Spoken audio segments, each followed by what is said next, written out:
Hello everyone, नमस्कार। इस video को देखने वाले सभी स्टूडेंट, सभी एस्पिरेंट का मैं बीइंग ऑफिशियल यूट्यूब चैनल पर स्वागत करता हूं।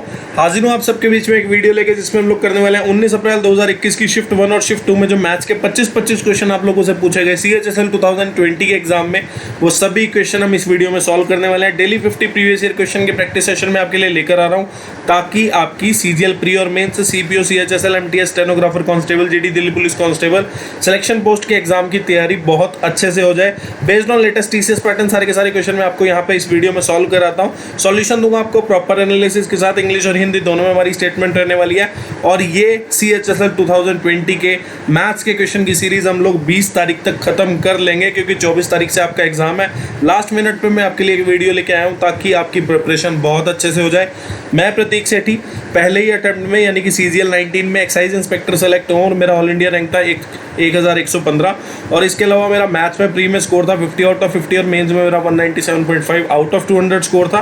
और इससे पहले मैं आपको CPO 2019, CPO 2020, CGL 2019, CGL 2020 और CHSL 2019 के क्वेश्चन करा चुका हूँ। आपको डिस्क्रिप्शन में उनकी प्लेलिस्ट का लिंक मिल जाएगा, और जो जो चैप्टर मैंने आपको करा दिया उनकी प्लेलिस्ट का लिंक भी आपको डिस्क्रिप्शन में अवेलेबल हो जाएगा।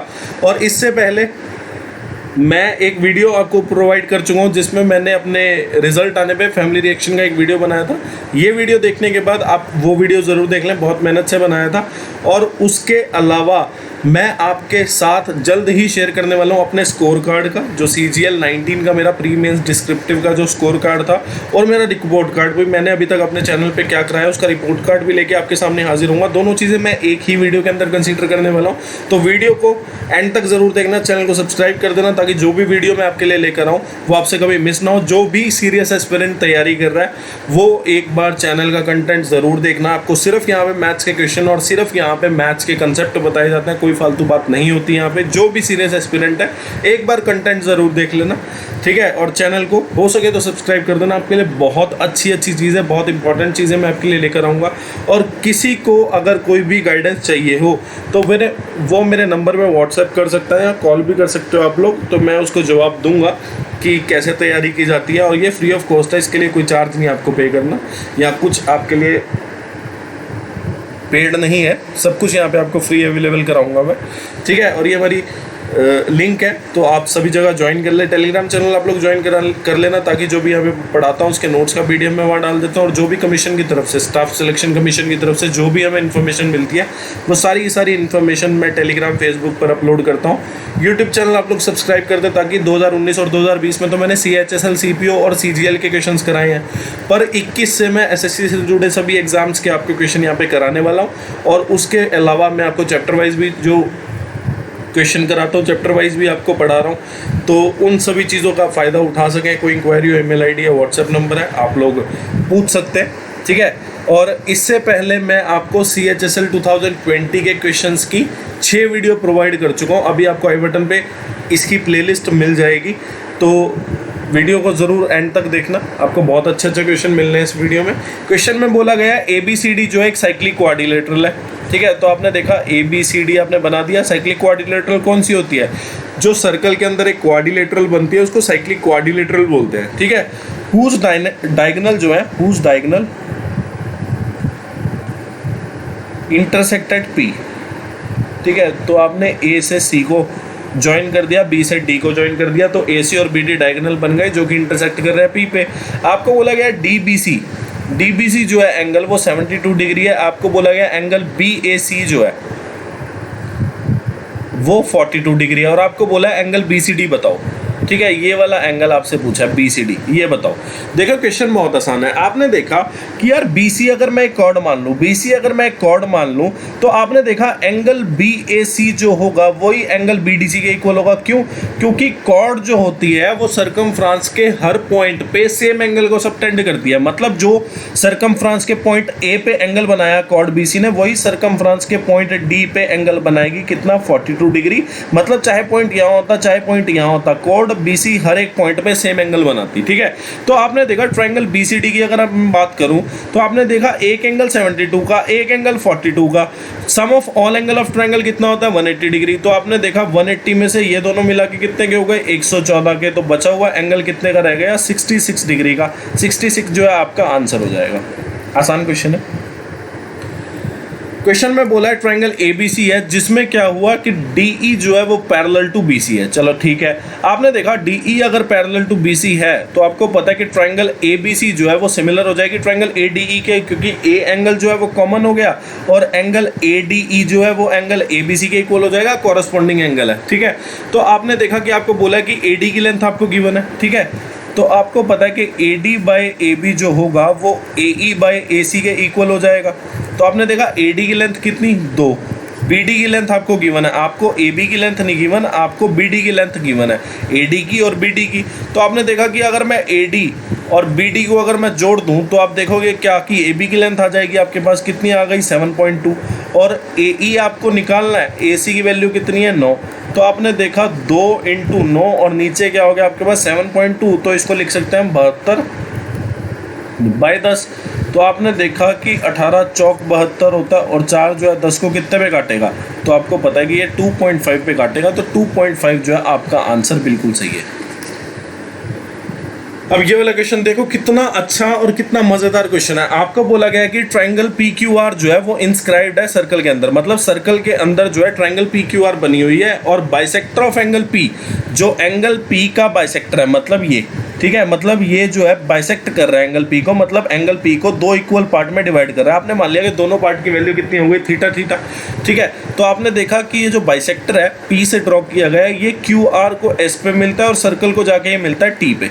आपको बोला गया PR की आपको लेंथ दी है, आपको PS की लेंथ दी है, आपको ST की लेंथ दी है और आपको बोला है क्या कि PQ की लेंथ बताओ। देखो आपको एक चीज पहले यहाँ पे नोटिस करनी है, क्या आपने यहाँ पे देख लिया कि यार ये जो PQ है ये कौन सी ट्रायंगल के अंदर आ रहा है, तो आपने देखा जो PQ है ना वो PQS ट्रायंगल के अंदर आ रहा है। फिर आपको पता है कि PQS अगर ट्रायंगल है तो आपको इसके PS की वैल्यू भी पता है, आपको PQ निकालना है। ठीक है, आपको पता है कि PQ आपको निकालना है और PS की वैल्यू आपको पता है।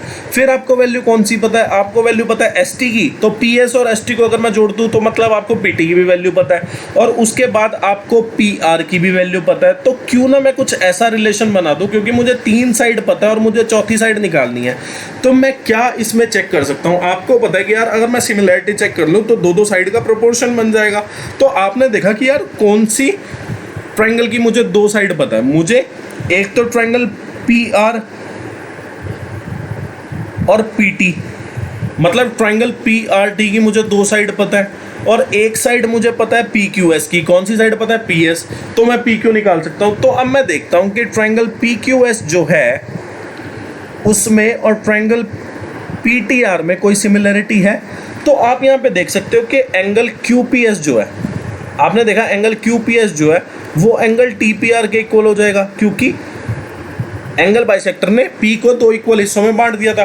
और उसके अलावा अगर आप देखें, आप यहाँ पे देख पा रहे हैं क्या कि एंगल PQR जो है, आप देख रहे हैं कि एंगल PQR जो है वो एंगल PTR के इक्वल हो जाएगा। क्यों हो जाएगा, आपने देखा कि PR एक कॉर्ड है, अगर PR एक कॉर्ड है तो मैंने आपको बताया था कि कॉर्ड जो है सरकमफ्रेंस के हर पॉइंट पे सेम एंगल को सबटेंड करती है, मतलब सेम एंगल बनाती है। तो आपने देखा सरकमफ्रेंस का पॉइंट चाहे Q हो चाहे हो T, तो PR जो कॉर्ड है वो सेम एंगल बनाएगी। तो आपने देखा कि 2 एंगल अगर इक्वल हो गए तो आप बोल सकते हो कि ये दोनों ट्रायंगल जो है आपस में सिमिलर हो गई। तो आपको पता है PQ बाई PT की जो वैल्यू होगी वो किसके इक्वल हो जाएगी, PS बाई PR के। तो आपने देखा PQ की वैल्यू तो आपको निकालनी है, PT की वैल्यू कितनी है, आपने देखा PT जो है वो PS और ST को जोड़ के बनेगा। PS की वैल्यू 6, ST की वैल्यू कितनी हो गई 4। उसके बाद PS की वैल्यू पुट करनी है और PR की वैल्यू पुट करनी है, जो कि कितनी है आपके पास 5 है। आपने देखा 6 और 4 10 होता है, 10 जो है 5 जो है 10 को 2 पे काटेगा और PQ की वैल्यू कितनी हो गई 2 × 6 कितना आ जाएगा आपके पास 12 सेंटीमीटर, मतलब 12 जो है करेक्ट आंसर। बहुत बढ़िया, बहुत मज़ेदार क्वेश्चन है। अब ये वाला क्वेश्चन जो है इस वीडियो में एक बार और आएगा, जो कि ये तो शिफ्ट 1 का क्वेश्चन है, शिफ्ट 2 में भी ये क्वेश्चन सेम पूछा गया था, बस इक्वेशन चेंज है, मतलब ये जो वैल्यूज हैं ये चेंज है, इक्वेशन बिल्कुल सेम है। ठीक है, आपको बोला है सम ऑफ ₹11,236 जो 11,236 रुपये हैं उनको 3 भागों में बांटा है ABC, और A और B का रेशो जो है वो कितना है 3:5। A और C का जो रेशो है वो कितना है 4:7। तो आपने यहाँ पे देखा कि सबसे पहले काम क्या करेंगे, सबसे पहले हम ए बी सी का रेशो बनाएंगे। क्यों? क्योंकि फिर हमें पता रहेगा कि अगर ए किसी अनुपात में तो बी उस टाइम किस अनुपात में और सी किस अनुपात में, मतलब ए बी सी में तीनों में एक रिलेशन आ जाएगा जो कि एक रेशो का रिलेशन होगा। ठीक है, तो तीनों का एक ही रिलेशन आएगा तभी क्वेश्चन सॉल्व होगा। तो आपने देखा ए बी और ए सी दो रेशो आपको गिवन है, दोनों में कॉमन क्या है, ए। तो आप ए को इक्वल बना लो। 3 और 4 है ए की वैल्यू, तो आपको एक कॉमन वैल्यू बनानी पड़ेगी। 3 और 4 का एलसीएम आपको बनाना पड़ेगा कितना, 12। तो आपको 12 बनाने के लिए ऊपर करना पड़ेगा 4 से मल्टीप्लाई, नीचे करना पड़ेगा 3 से मल्टीप्लाई। तो आपने देखा 5 चौक 20 हो जाएगा और 7 तिया कितना हो जाएगा, 21 हो जाएगा। मतलब ए बी सी का जो रेशो है वो कितना है, 12:20:21। आपको बोला है शेयर ऑफ बी बताओ। तो आपने देखा कि ए बी और सी को टोटल मिला के जो वैल्यू है वो कितनी है, 11,236। तो आपने देखा रेशो का अगर मैं टोटल करूं तो कितना हो जाएगा, 20 और 12, 32 में 21 जोड़ूंगा तो कितना आ जाएगा, 53 की जो वैल्यू है वो कितनी है, 11,236। तो एक की वैल्यू आपके पास कितनी आ गई, 212। आपको बोला है बी की वैल्यू बताओ, बी की वैल्यू माने 20 की वैल्यू, क्योंकि बी का रेशो कितना है 20। तो बी की जो वैल्यू है वो कितनी आ जाएगी, 4240 रुपए। ये आपका करेक्ट आंसर होगा। अब ये वाला क्वेश्चन है, आपको बोला गया A B C can complete a work in X days, 30 days and 45 days respectively. तो आपने देखा ए अगर किसी काम को करे तो काम x दिन में कर देगा, बी उसी काम को 30 दिन में कर देगा, सी जो है उसी काम को 45 दिन में कर देगा। तो सबसे पहला काम आप लोग क्या करेंगे, सबसे पहला काम आपने यहाँ पे देखा कि हमने ना बी और सी के हिसाब से क्वेश्चन सॉल्व करना शुरू किया। हमने ए को भी कंसिडर नहीं किया, हमने बी और सी के हिसाब से क्वेश्चन सॉल्व करना शुरू कर दिया। आपने देखा बी किसी काम को 30 दिन में करता है, उसी काम को सी जो है 45 दिन में करता है। तो आपके पास टोटल टाइम है बी और सी का, तो आप टोटल वर्क निकाल लो। टोटल वर्क कैसे निकालोगे, 30 और 45 का एलसीएम लोगे, जो कि कितना आ जाएगा आपके पास 90। आपके पास टोटल वर्क आ गया। फिर आपने वन डे वर्क निकाल लिया किसका, बी और सी का। तो आपने देखा वन डे वर्क कैसे निकलता है, total work by total time, 90/30 किया 3 आ गया, 90/45 किया 2 आ गया। तो आपने यहाँ पे देखा कि एक दिन में बी जो है 3 काम करता है और सी जो है एक दिन में 2 काम करता है। आपको बोला गया बी और सी वर्क टुगेदर फॉर 6 डेज, मतलब बी और सी साथ में मिलकर 6 दिन काम करते हैं। तो आपने देखा एक दिन में बी और सी साथ में मिलकर कितना काम करेगा, आपने देखा एक दिन में बी जो काम करता है वो 3 करता है, सी जो काम करता है वो 2 करता है। तो दोनों साथ में मिलकर एक दिन में 5 काम कर देंगे। एक दिन में 5 काम कर देंगे तो 6 दिन में कितना काम कर देंगे, आपने देखा एक दिन में 5 तो 6 दिन में 30 काम कर देंगे। अब 90 में से 30 काम हो गया, काम बचा कितना, 60। अब ये जो 60 काम है ये रिमेनिंग वर्क है। आपको बोला गया remaining work was completed by A alone. Remaining work जो है ए अकेला जो है वो कंप्लीट करता है 12 दिन में। तो आपने देखा 60 काम बचा एक दिन में, 60 काम बचा। तो अगर वो 12 दिन में कंप्लीट कर रहा है तो आपने देखा एक दिन में ए जो है वो कितना काम करेगा, आपने देखा एक दिन में ए जो है वो 60/12, यानी कि हमने क्या किया, वर्क बाय टोटल टाइम किया। तो हमारे पास क्या आ गया, वन डे वर्क। ये वन डे वर्क किसका आ गया आपके पास, ए का। ऐसा भी बोल सकते हैं क्या कि आपने देखा कि 60 काम बचा, अब 60 काम को करने के लिए ए को 12 दिन लगेंगे। तो 60/12 किया तो आपको पता चल गया कि एक दिन में ए जो है वो कितना काम कर देगा, 5। एक दिन में 5 काम कर देगा तभी तो 12 दिन में 60 करेगा ना। तो आपने देखा वन डे वर्क ऑफ ए आपको पता लग गया। अब आपको बोला है क्या कि वैल्यू ऑफ एक्स बताएं। एक्स क्या है कि ए जो है पूरे काम को कंप्लीट करने में एक्स टाइम लेता है। तो आपको ए का टोटल टाइम निकालना है कि टोटल टाइम मतलब ए जो है 90 काम जो कि टोटल काम था उसको कितने टाइम में कर देगा। तो आपने देखा ए का टोटल टाइम अगर आपको निकालना है तो total work by one day work, total work कितना 90, वन डे वर्क कितना है ए का 5 आपने निकाला। तो आपने देखा 18 दिन जो है वो आपका आंसर आ जाएगा। एक तरीका ही है, ठीक है। अब एक और तरीका मैं आपको बताता हूँ। आपने देखा आपको ये वन डे वर्क निकालने की ज़रूरत नहीं थी। आपने देखा कि 60 काम है, ठीक है, 60 काम जो है रिमेनिंग वर्क है, 60 काम जो है वो रिमेनिंग वर्क है। आपने देखा कि उल्टी साइड लिखो आप इसे, ठीक है। आपने देखा कि 90 में से 30 काम तो किसने कर दिया, बी और सी ने साथ में मिलकर कितने दिन में, 6 दिन में। तो 90 में से 30 काम हो गया तो काम बचा कितना, 60।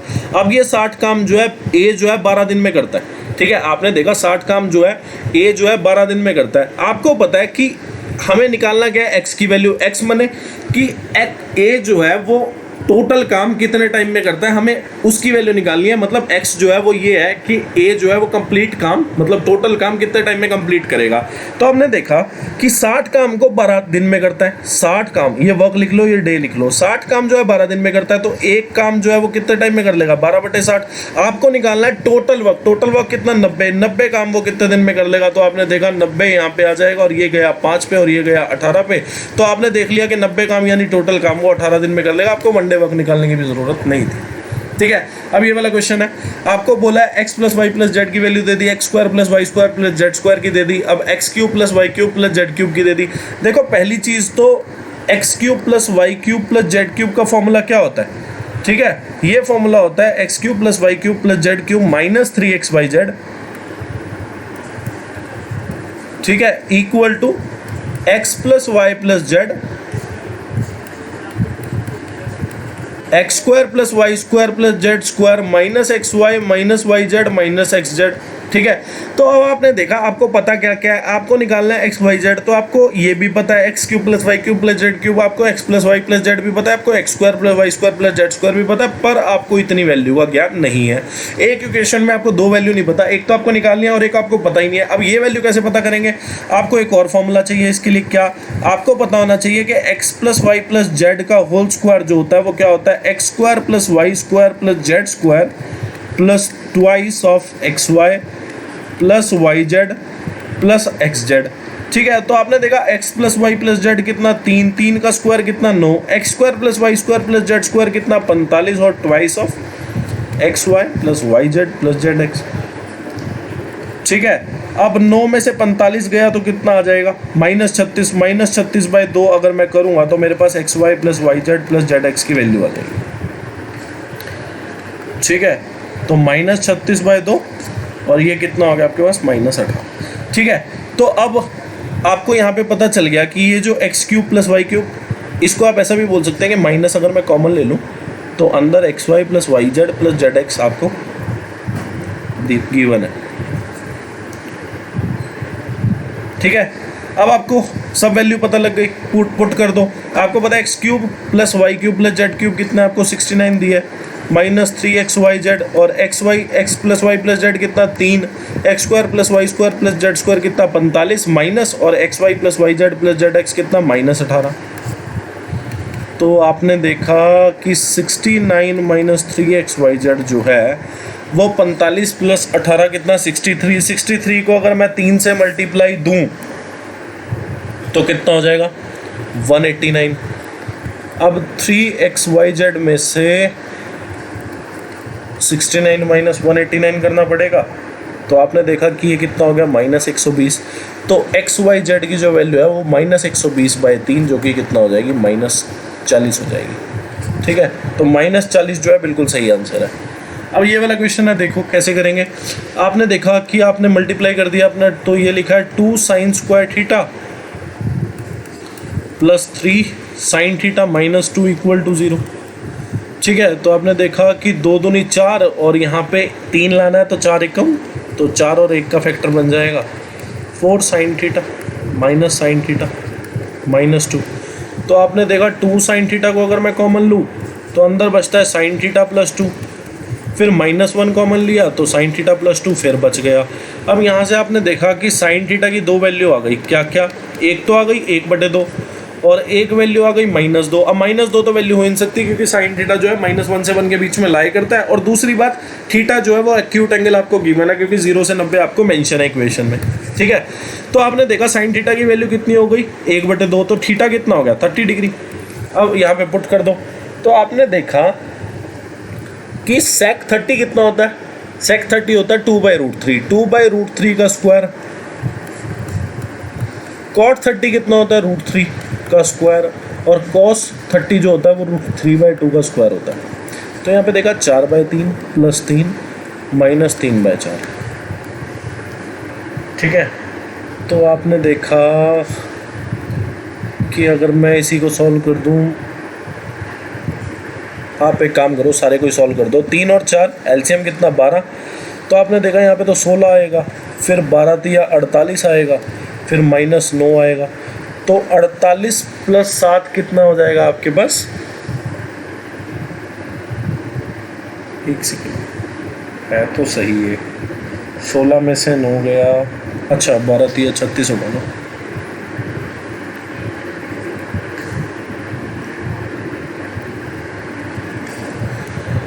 तो अब इसको सॉल्व कर लो आप। आपने देखा ये तो हो गया 52, 52 में से 9 गया तो कितना आएगा आपके पास 43, 43/12 जो है करेक्ट आंसर है। अब ये वाला क्वेश्चन है, आपको बोला है 2 car X and Y running started toward each other, मतलब एक दूसरे की तरफ रन कर रही हैं, ठीक है, और 2 प्लेसेस अपार्ट, मतलब एक दूसरे से 216 किलोमीटर दूर है। बोला है ratio of speed of X and Y कितना है, इतना, और एक्स की आपको स्पीड गिवन है। तो आपने देखा एक्स और वाई की जो स्पीड का रेशियो है वो कितना है, 5:7, और आपको बोला है कि एक्स की स्पीड जो है वो 60 किलोमीटर पर आ रहा है। तो 5 की वैल्यू 60, 1 की वैल्यू कितनी हो गई, 12 हो गई, 7 की वैल्यू कितनी हो जाएगी, 84 किलोमीटर पर आवर, क्योंकि 1 की वैल्यू अगर 12 है तो 7 की वैल्यू कितनी हो जाएगी, 12 7 84। तो आपको बोला after how many minute will X and Y meet each other. तो आपने देखा टाइम जो होता है वो क्या होता है, डिस्टेंस अपॉन स्पीड। डिस्टेंस कितना है एक दूसरे के बीच में, 216 स्पीड।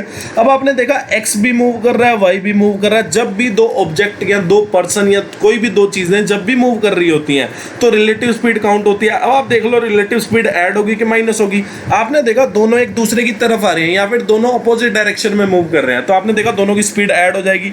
तो आपने देखा स्पीड हो कितनी गई, 60 + 84। तो आपने देखा ये कितना हो गया 216, और ये कितना हो गया 144। तो आपको पता है ये 72 पे जाएगा 3 पे, ये जाएगा 72 पे 2 पे, तो 3/2 घंटे हो गए। अब 3/2 घंटे होते कितने हैं, तो आपने देखा इस 1.5 घंटा मतलब 90 मिनट, या फिर इसको मिनट में चेंज करोगे तो 60 से मल्टीप्लाई, तो 330 का कितना हो गया 90 मिनट। तो ये करेक्ट आंसर है। अब ये वाला क्वेश्चन है, देखो बहुत अच्छा और बहुत मज़ेदार, और इसी वीडियो में ये क्वेश्चन दोबारा भी आने वाला है शिफ्ट 2 के क्वेश्चन में।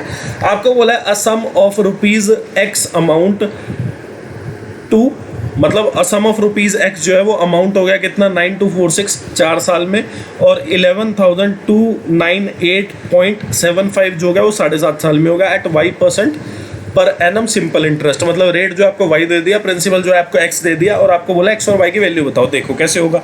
आपने यहाँ पे देखा कि 4 साल का ब्याज जो है, सॉरी 4 साल के बाद जो अमाउंट है वो कितना है। आपने देखा 4 साल के बाद जो अमाउंट है वो कितना है 9246, और आपने देखा कि 7.5 साल बाद जो अमाउंट है वो कितनी है 11,298.75।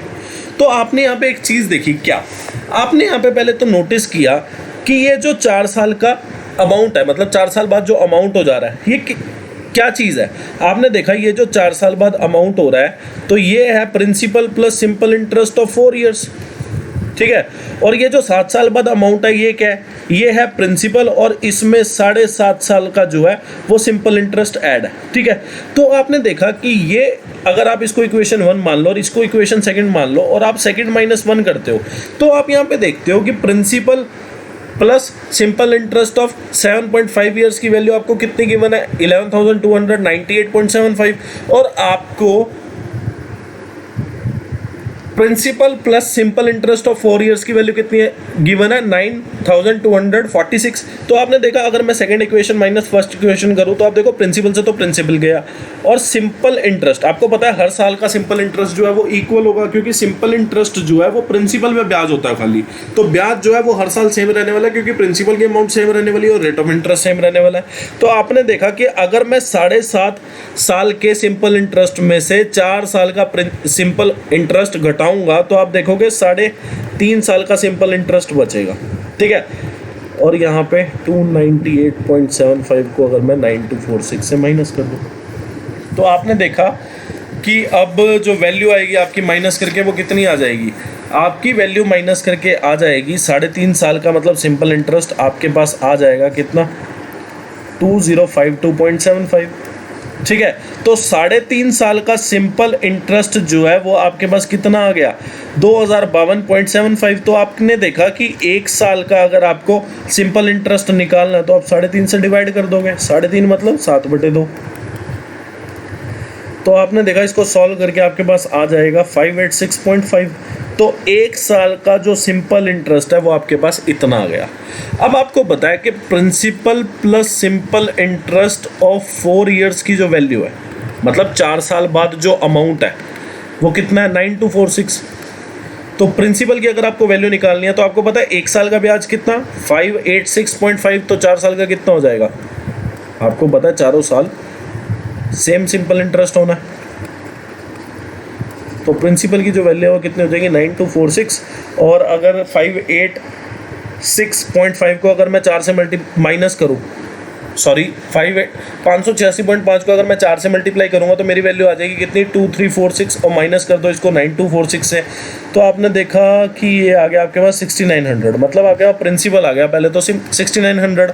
अब एक ही प्रिंसिपल जो है वो 6900 आपको गिवन है। उसके बाद आप क्या करो, सिंपल इंटरेस्ट निकाल लो, सॉरी रेट ऑफ इंटरेस्ट निकाल लो। रेट ऑफ इंटरेस्ट कैसे निकालेंगे, सिंपल इंटरेस्ट के फॉर्मूला से। आपको पता है सिंपल इंटरेस्ट जो है वो 1 साल का कितना है, 586.5, प्रिंसिपल कितना 6900, रेट कितना वो आपको निकालना है, टाइम कितना 1 साल। क्यों, क्योंकि ये 1 साल का ब्याज है 586.5। अगर आप यहाँ पे पुट करते हैं ना 2346, ये 4 साल का ब्याज था, तो आपको फिर यहाँ पे टाइम 4 साल लिखना पड़ता इंटू 100। तो आपने देखा रेट की जो वैल्यू है वो कितनी आ गई, 586.5/69। और इसको अगर आप सॉल्व करोगे तो आप देखोगे कि आपकी जो वैल्यू है वो आपके पास आ जाएगी 8.5%। ठीक है, तो 8.5% जो है रेट आ गया आपके पास। अब ये वाला क्वेश्चन है, देखो इस क्वेश्चन को कैसे सॉल्व करेंगे। आपने यहाँ पे देखा कि 4√3x² + 5x - 2√3, इसको जब आप सॉल्व करोगे तो आप देखते हो 4√3 को अगर मैं 2√3 से मल्टीप्लाई करूंगा तो आपके पास वैल्यू क्या आएगी, 4 दूनी 8 तिया 24। अब 24 जो है आपको 24 के वेक्टर ढूंढने होंगे जो 5x आपको दे जाए। आपको पता है 24 के वेक्टर क्या होते हैं, 8 और 3, 8 तिया 24 होता है, तो 8 में से 3 गए, यहाँ पे 5 आ जाएगा। तो आपने देखा 4√3x² + 8x - 3x - 2√3 हो जाएगा। ठीक है, तो आपने देखा कि अब मैं इसमें से क्या कॉमन लूँ, आपने देखा मैंने 4x जो है वो कॉमन ले लिया, तो आपने देखा अंदर क्या बचा, √3 + 2। फिर आपने देखा कि अगर मैं √3 कॉमन ले लूँ तो अंदर क्या बचेगा, √3x + 2। ठीक है, तो आपने देखा 2 फैक्टर हो गए, 4x - √3। और मुझे लग रहा है ये क्वेश्चन आपको ऐसा क्वेश्चन आपको CHSL 2020 के एग्जाम में अगर देखने को मिला तो 21 के एग्जाम में भी आपको एक क्वेश्चन आ सकता है किसी एक ना शिफ्ट में, तो आप ध्यान रखेंगे इस चीज़ का। ठीक है, तो आपने देखा कि इसकी जो वैल्यू है वो ax + 2 इक्वल, अब आपने देखा कि ये जो वैल्यू है वो इस वैल्यू के इक्वल है। कंपेयर करना शुरू करो, आपने देखा +2 किस में, इसमें, तो आपने देखा ये +2 तो ax, मतलब a की जो वैल्यू है वो आपकी √3 हो गई, और c जो है वो आपका ये हो जाएगा -√3, और b जो है वो आपका कितना हो जाएगा 4। और आपको बोला है a + b + c की वैल्यू, तो a कितना है √3, b कितना है 4, c कितना है -√3, तो ये कट गया आपस में, तो लास्ट में आपके पास बचा क्या, 4 ही आपका करेक्ट आंसर है। अब ये वाला क्वेश्चन डैम इम्पॉर्टेंट क्वेश्चन, बहुत अच्छा क्वेश्चन है, और ये क्वेश्चन CGL 19 में भी आ गया था। ठीक है, और मास पॉइंट ज्योमेट्री का जो यहाँ पे फंक्शन दिखता है वो आपको कमाल दिखेगा, और CGL 19 में भी एक शिफ्ट में आ गया था, हाहाकार मचा दिया था इस क्वेश्चन ने। ठीक है, और ये क्वेश्चन इतना इम्पॉर्टेंट है, इसको आप हल्के में नहीं ले सकते, आपको मेंस तक के एग्जाम में देखने को मिलेगा। ठीक है, क्योंकि मास पॉइंट ज्योमेट्री ना हर टीचर को पढ़ानी नहीं आती, तो फिर वो टीचर पढ़ाते नहीं है तो वो बच्चे कर नहीं पाते। ठीक है, तो देखो कैसे हम इसको सॉल्व करेंगे। आपको बोला है क्या ABC एक ट्राइंगल है,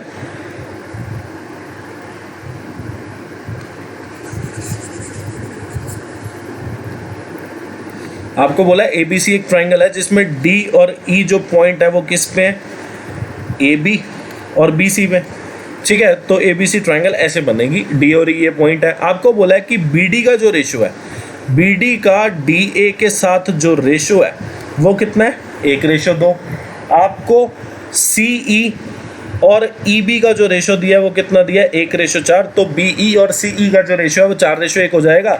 आपको बोला है DC जो है AE को इंटरसेक्ट करता है किस पे, F पे। अब F जो है वो कई लोग समझ गए होंगे कि ये CVN, जिसने पढ़ा है वो समझ गया होगा F CVN होता है, तो हम CVN वाले उससे नहीं जाने वाले इस क्वेश्चन में, मतलब वो पूरा सॉल्व करेंगे कि BD/DA plus BE plus EC मतलब बाई EC, वो उस तरीके से हम नहीं जाने वाले। हम इसको मास पॉइंट ज्योमेट्री से सॉल्व करेंगे। सबसे आसान क्वेश्चन है, देखो कैसे करना है। आपको बोला है FD और FC, इसका रेशो बताना है, मतलब X रेशो Y आपको बताना है, जो मैंने अभी आप यहाँ पे लिखा, ठीक है। देखो कैसे करेंगे। आपने कुछ नहीं करना, आपने DA देखा, DA का जो रेशो है वो कितना है 2। आप ये जो 2 है ना, इसको इस वर्टिसेस पे ले आओ, मतलब यहाँ पे आप 2 लिख लो, ठीक है।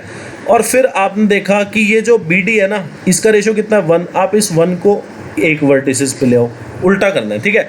जैसे आप इस 4 को यहाँ ले जाएंगे C वर्टिसेस पे, और इस 1 को आप यहाँ ले जाएंगे, ठीक है।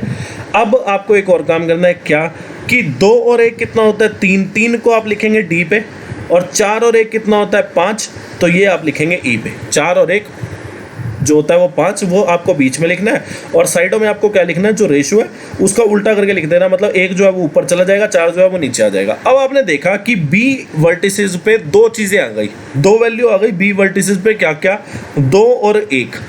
आपने देखा B वर्टिसेस पे क्या वैल्यू आ गई, 2 वैल्यू आ गई, 2 और 1। आपने कुछ नहीं करना, आपने 2 और 1 का एलसीएम लेना है या मल्टीप्लिकेशन कर देना है। आपने देखा कि इधर साइड मतलब BE और EC या BC पे 2 का मल्टीप्लिकेशन हुआ और BA पे 1 का मल्टीप्लिकेशन हुआ, मतलब ये जो 1 है ये इधर मल्टीप्लाई हो रहा है, 2 जो है इधर मल्टीप्लाई हो रहा है। तो आपने देखा 2 अगर इधर मल्टीप्लाई हो रहा है तो आप यहाँ पे भी 2 से मल्टीप्लाई करो, यहाँ पे भी 2 से मल्टीप्लाई करो, और आपने देखा 1 जो है वो इधर लेफ्ट हैंड साइड हो रहा है मल्टीप्लाई, तो आप 1 को यहाँ पे मल्टीप्लाई कर दो, 1 को यहाँ पे भी, ठीक है। आपने कुछ नहीं किया, आपने 2 और 1 का एलसीएम ले लिया, ठीक है। ऐसे बोल लो, आपने 2 और 1 का एलसीएम ले लिया, और आपने इधर 2 से मल्टीप्लाई कर दिया, तो सारी इधर को 2 से मल्टीप्लाई करना पड़ गया, और राइट लेफ्ट हैंड साइड जो BA पे आपने 1 से मल्टीप्लाई किया, तो इधर भी आपको 1 से मल्टीप्लाई करना पड़ गया, ठीक है। तो आपने देखा अब कि C पे जो है वो 4 दूनी कितना हो गया 8, और D वर्टिसेस पे आपके पास कितना हो गया 3। अब आपको पता है कि हमने क्या किया था, हमने DA जो 2 रेशो था वो B वर्टिसेस पे ले गए थे, और 1 जो रेशो था वो हम A वर्टिसेस पे ले आए थे। अब ऐसे ही करो, ये वर्टिसेस पे जो वैल्यू है, D वर्टिसेस पे जो वैल्यू है वो आप CF पे ले जाओ, मतलब वाइस वर्सा कर दो जो आपने पहले किया, और C वर्टिसेस पे जो वैल्यू है कितनी 8, वो आप DF पे ले जाओ। तो DF और FC का जो रेशो है, या FD या FC का जो रेशो है वो 8:3 आ जाएगा आपके पास। इतना आसान क्वेश्चन है। अब ये वाला क्वेश्चन है, पिछली वीडियो में भी हम ये क्वेश्चन कर चुके हैं, ठीक है।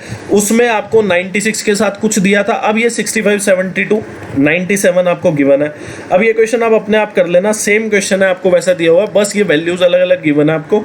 आपने क्या पहचानना है, सबसे पहले आपने देखना है कि 65, 72, 97 क्या ये ट्रिपलेट है, और आप इसको चेक करके देख लेना ये वास्तव में ट्रिपलेट है। और एग्जामिनेशन में भी अगर आप चेक करके देख लोगे ना तो आपका बहुत टाइम बच जाएगा। आप ट्रिपलेट चेक करके देख लेना, आपको पता लग जाएगा कि ये जो है ट्रिपलेट ही है। तो ट्रिपलेट है तो आपके लिए बहुत आसान है। ट्रायंगल का फॉर्मूला क्या लगेगा एरिया का, half into base into height, नहीं तो आपको हिनोन्स फॉर्मूला से सॉल्व करना पड़ता है। पहले सेमी पैरामीटर निकालो, फिर area equal to under root semi parameter S minus A S minus B S minus C करोगे, ठीक है। तो अपने आप कर लेना। अब ये वाला क्वेश्चन है, आपने देखा 8 6 जा 48, और 48 को अगर मैं डिवाइड करूँगा 3 से तो 16 आ जाएगा, तो 6/16 कितना हो जाएगा 3/8, ठीक है।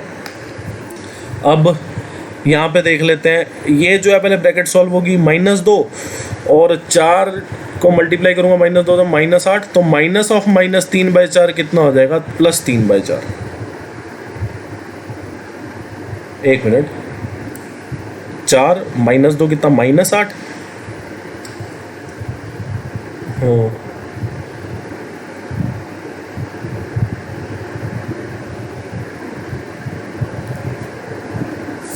वेट, इसके बाद 5 आ जाएगा प्लस में, और फिर 6 दिया 18, 18 को अगर आप 4 से डिवाइड करोगे 2/9 आ जाएगा, तो 3 × 2/9 जो है वो आपका कितना हो जाएगा 2/3, ठीक है। और ये चीज़ आपको 5 - 7 कितना -2, तो 4 इंटू -2 कितना हो जाएगा, -8। यहाँ पे 3/4 ही आ रहा है क्या?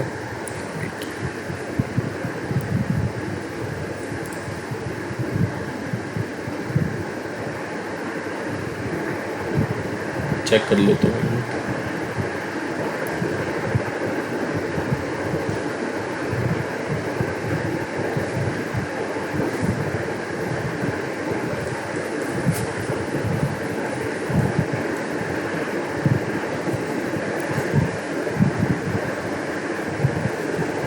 अच्छा पहले डिवाइड होगा ना 3/2 इंटू, ठीक है पहले डिवाइड करना है। हाँ 3/2 और माइनस का 2। ओके मैं ऑफ समझ बैठा था यहाँ पे। देखिए माइनस यहाँ पे 6/4 करेंगे तो कितना आ जाएगा 3/2 और 5 - 7 कितना -2। ठीक है अब ठीक है तो आपने देखा 3/8 + 3 + 5 - 2/3।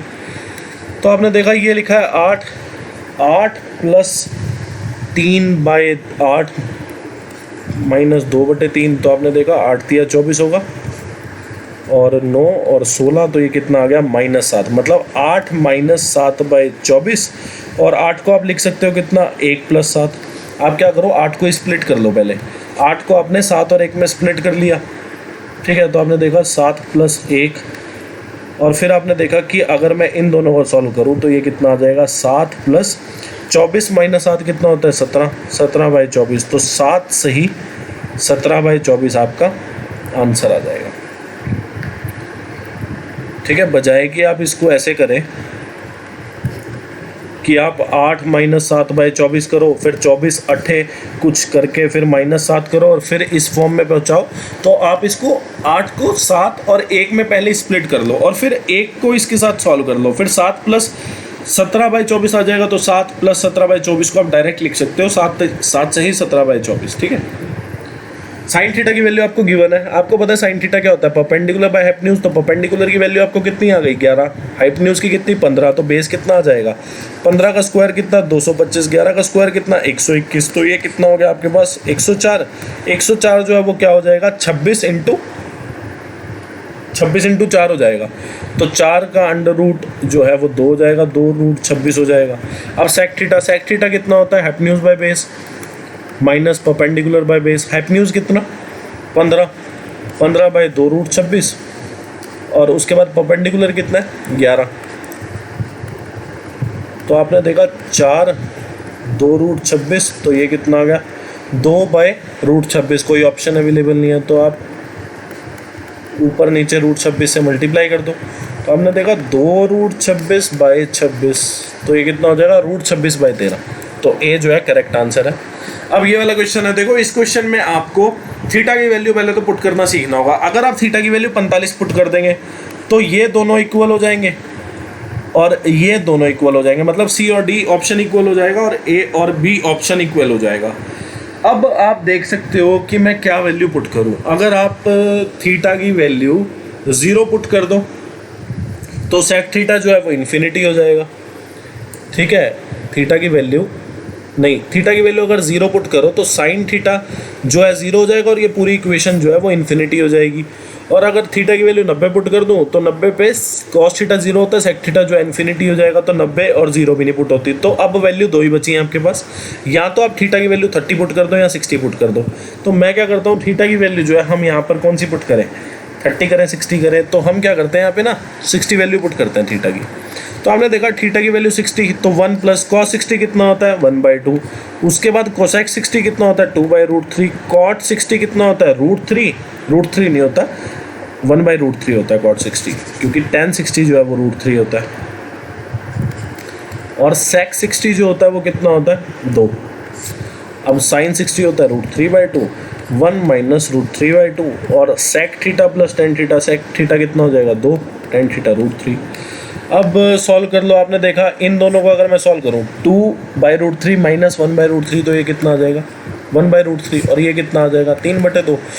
तो 3/2 इंटू 1/√3 2 तो 2 से 2 गया √3 से √3 आ जाएगा आपका यहाँ पे। तो न्यूमरेटर में तो आ गया √3 डिनोमिनेटर में क्या आएगा, डिनोमिनेटर में आपने देखा तो ये जो है सॉल्व करके आ जाएगा आपके पास √3 इंटू 2, और ये क्या है 2 प्लस √3, और ये वाला जो है ये आपके पास क्या हो जाएगा 2 माइनस √3/2। तो आपने देखा ये √3 से तो √3 गया और ऊपर चला गया 4, नीचे क्या लिखा है a plus B, a minus B तो a स्क्वायर, 2 का स्क्वायर माइनस √3 का स्क्वायर, तो 2 का स्क्वायर कितना 4 माइनस 3 कितना 1 हो जाएगा, तो 4/1 कितना आपके पास 4 हो जाएगा। ठीक है, अब आपने देखा कि कॉस स्क्वायर थीटा, कॉस मैंने रखा थीटा की वैल्यू 60, तो कॉस 60 कितना होता है 1/2, 1/2 का स्क्वायर कर दो 1/4, 1/4 हमारा आ रहा है कितना 4, तो 4 अगर हमारा आ रहा है तो 1/4 ए ऑप्शन से आ रहा है, तो ए ऑप्शन तो पहली बात तो गलत हो गया। ठीक है, गलत हो गया। उसके बाद 1/4 जो है अगर मैं इसका रेसिप्रोकल कर दूं, ठीक है, तो मेरा 4 आ जाएगा। रेसिप्रोकल कैसे होगा, आपको पता है सेक स्क्वायर थीटा जो होता है वो 1/cos स्क्वायर थीटा होता है, तो सेक स्क्वायर थीटा जो है आंसर आ जाएगा। नहीं तो सेक 60 डिग्री 2 होता है, 2 का स्क्वायर कितना हो जाएगा 4, ये मैच हो जाएगा आपका। ठीक है, ये क्वेश्चन आप खुद कर लेना। इससे पहले ऐसा क्वेश्चन आ चुका है, 2 बार आ चुका है। ठीक है, आपसे इनिशियली भी पूछ लेते हैं नंबर ऑफ स्टूडेंट, और number of student now presently पूछ लेगा कितना होगा। ठीक है, और होता क्या है आपको ना इस बारी तो क्या हुआ है आपको तीनों के आपको वेट दे दिया। पहले क्या करता है 3 स्टूडेंट के एवरेज वेट देते थे, आपकी बार आपको तीनों का वेट दे दिया तो तीनों को ऐड कर देना सिंपली, और एवरेज वेट जो है वो इंक्रीज हो रहा है 575 ग्राम। ठीक है, तो ये क्वेश्चन आप खुद से सॉल्व करना, ये वाला क्वेश्चन है। देखो पहले तो आपने देखा लिखा क्या है x² + 1 और x की पावर 4 + 1/x²। आप यहाँ पे एक चीज़ देख सकते हो क्या कि यार सिमेट्रिक नहीं बन रहा। सिमेट्रिक कैसे है, या तो x + 1/x बन जाए, या x² + 1/x² बन जाए, या x³ + 1/x³, ऐसा कुछ बन जाए तो मैं वैल्यू निकाल भी दूँ। आपने देखा मैं बना सकता हूँ इसको कैसे, मैं क्या करूँ, मैंने न्यूमरेटर को भी x से डिवाइड कर दिया, मैंने डिनोमिनेटर को भी। आपने देखा न्यूमरेटर को अगर x से डिवाइड करो तो आपने देखा x² + 1 को अगर मैंने x से डिवाइड किया तो आपने देखा x² कितना x हो जाएगा, और 1/x, और x³ और 4/x कितना होगा x³। ठीक है, तो आप क्वेश्चन सॉल्व करना आसान हो गया। आपने देखा x + 1/x की वैल्यू कितनी √7, और x³ + 1/x³ की वैल्यू आप निकाल लो। आपको पता है x + 1/x अगर a होता है तो x³ + 1/x³ कितना होगा a³ - 3a, तो √7 का क्यूब कितना होगा 7√7 - 3√7, तो ये कितना हो गया 4√7। तो आपने देखा 1/4 जो है करेक्ट आंसर होगा। अब ये वाला क्वेश्चन है, देखो आपको बोला है कि shopkeeper earn 17% profit by selling an article at 10% discount on its mark price, और कॉस्ट प्राइस आपको दे दिया कितना 480। आपको बोला मार्क प्राइस बताओ। देखो आपको पता है कि mark price upon cost price का जो फॉर्मूला होता है, क्वेश्चन पहले भी आ चुका है, प्रॉफिट परसेंटेज और 100 माइनस डिस्काउंट परसेंटेज। ठीक है, तो परसेंट से परसेंट गया पहले, तो 100 प्लस प्रॉफिट कितना 117, 100 माइनस डिस्काउंट ये कितना, तो डिस्काउंट देखा आपने, प्रॉफिट की वैल्यू 17 है तो 117 हो गया, डिस्काउंट कितना 10, तो नीचे हो गया 90। आपको कॉस्ट प्राइस गिवन है 480, तो मार्क प्राइस आप निकाल लो। ठीक है, सॉल्व कर लेना इसको, कुछ भी नहीं रहा अब इसमें। तो ये जो है इसको 13 पे काटेगा, 0 से 0 गया, तो 13 48 जा कितना होगा 48, मतलब 48 और 13, तो 8 × 24, 4 होना चाहिए यूनिट डिजिट, तो 624 जो है वो एक ही ऑप्शन है जिसका यूनिट डिजिट 4 है। अब ये वाला क्वेश्चन देखो, डैम इम्पॉर्टेंट क्वेश्चन है, मतलब इतना बढ़िया क्वेश्चन है ना, ये कंपटीशन क्रिएट करने वाला क्वेश्चन है। ठीक है, तो आपको बोला price of an article increases by 5% every year. ये क्वेश्चन मैं आपको परसेंटेज चैप्टर में भी बहुत अच्छे से करा चुका हूँ। तो आपने देखा पहली बात तो 5% की क्या वैल्यू होगी, क्योंकि ये क्वेश्चन जो है हम रेशियो से सॉल्व करने वाले हैं। आपने देखा 5% की वैल्यू कितनी हो जाएगी 1/20। ठीक है, तो आपने देखा कि price of an article increases by 5% every year. Price जो है आर्टिकल का हर साल जो है 5% इंक्रीज हो रहा है। आपको बोला है the difference between its price at the end of second and third year is ₹52.5, then what will be its price at the end of first year. आपने एक चीज़ यहाँ पे नोटिस करी क्या, मैंने मान लिया क्या कि फर्स्ट ईयर के एंड पे आपने यहाँ पे पहले तो ये चीज़ देखनी है क्या कि आपने देखा 5% का इंक्रीमेंट हो रहा है। ठीक है, 5% का इंक्रीमेंट हो रहा है प्राइस में। ठीक है, तो आपने देखा इंक्रीमेंट का जो परसेंटेज है वो कितना 5%, 5% की वैल्यू कितनी 1/20। अब न्यूमरेटर में क्या होगा, जिसकी बात हो रही है, बात किसकी हो रही है इंक्रीमेंट की। डिनोमिनेटर में वो होगा जिस पे इंक्रीमेंट की बात हो रही है या जिस पे न्यूमरेटर की बात हो रही है। आपने देखा न्यूमरेटर जो है वो इंक्रीमेंट कर रहा है, इंक्रीमेंट हो किस पे रहा है, आपने देखा प्राइस ऑफ एन आर्टिकल पे इंक्रीमेंट हो रहा है। तो आपने देखा प्राइस जो है वो 20 है, आर्टिकल पे 1 का इंक्रीमेंट हो रहा है तो प्राइस जो है वो कितना हो जा रहा है, 1 का इंक्रीमेंट होने के बाद 21 हो जा रहा है, मतलब प्राइस जो है वो 20 से 21 हो रहा है। ठीक है, प्राइस जो है वो 20 से 21 हो रहा है। अब आप क्या करोगे, कई लोग ऐसा करेंगे इसको कि स्टार्टिंग पॉइंट पे, मतलब स्टार्टिंग जो प्राइस था उसको पहले तो क्या करेंगे, at the end of first year का रेशो देखेंगे, उसके साथ at the end of first year का रेशो देखेंगे कि स्टार्टिंग प्राइस और at the end of first year का क्या रेशो है ये। ठीक है, फिर at the end of first year से at the end of second year का रेशो क्या होगा ये, फिर at the end of second year से at the end of third year का जो रेशो होगा वो ये, और इन तीनों का फिर एक कॉमन रेशो बनाना पड़ेगा और उससे सॉल्व करेंगे। ऐसा मत कीजिए आप, ठीक है, आप एक कैलकुलेशन इस क्वेश्चन में बचा सकते हैं, वरना आपको 3 कैलकुलेशन करनी पड़ेंगी। ठीक है, मतलब 3 रेशो को आप एक रेशो में बना के लिखोगे, उससे आपका क्वेश्चन लेंथी हो जाएगा। आपको ऐसा कुछ करने की ज़रूरत नहीं है। देखो कैसे,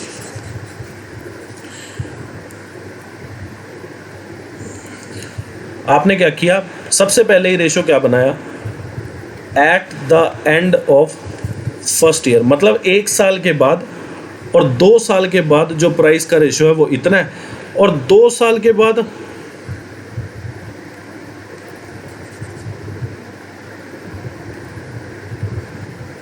और 3 साल के बाद जो प्राइस का रेशो है वो कितना है, 20:21, क्योंकि हर साल जो है 5% का इंक्रीमेंट हो रहा है।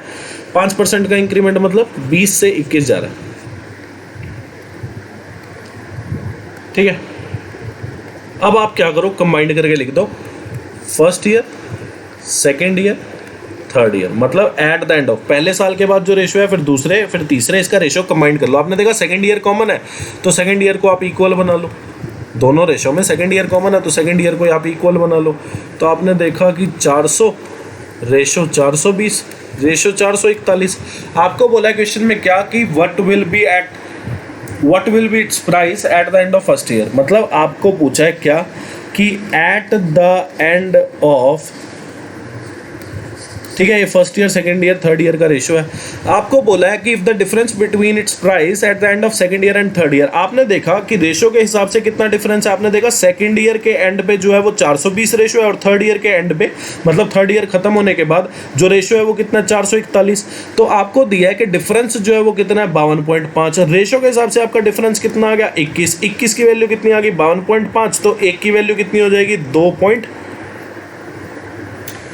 1 की वैल्यू आपके पास हो जाएगी कितनी, 2.52.5 को अगर मैं 21 से, तो ये पूरा 5 पे जाना है। हाँ,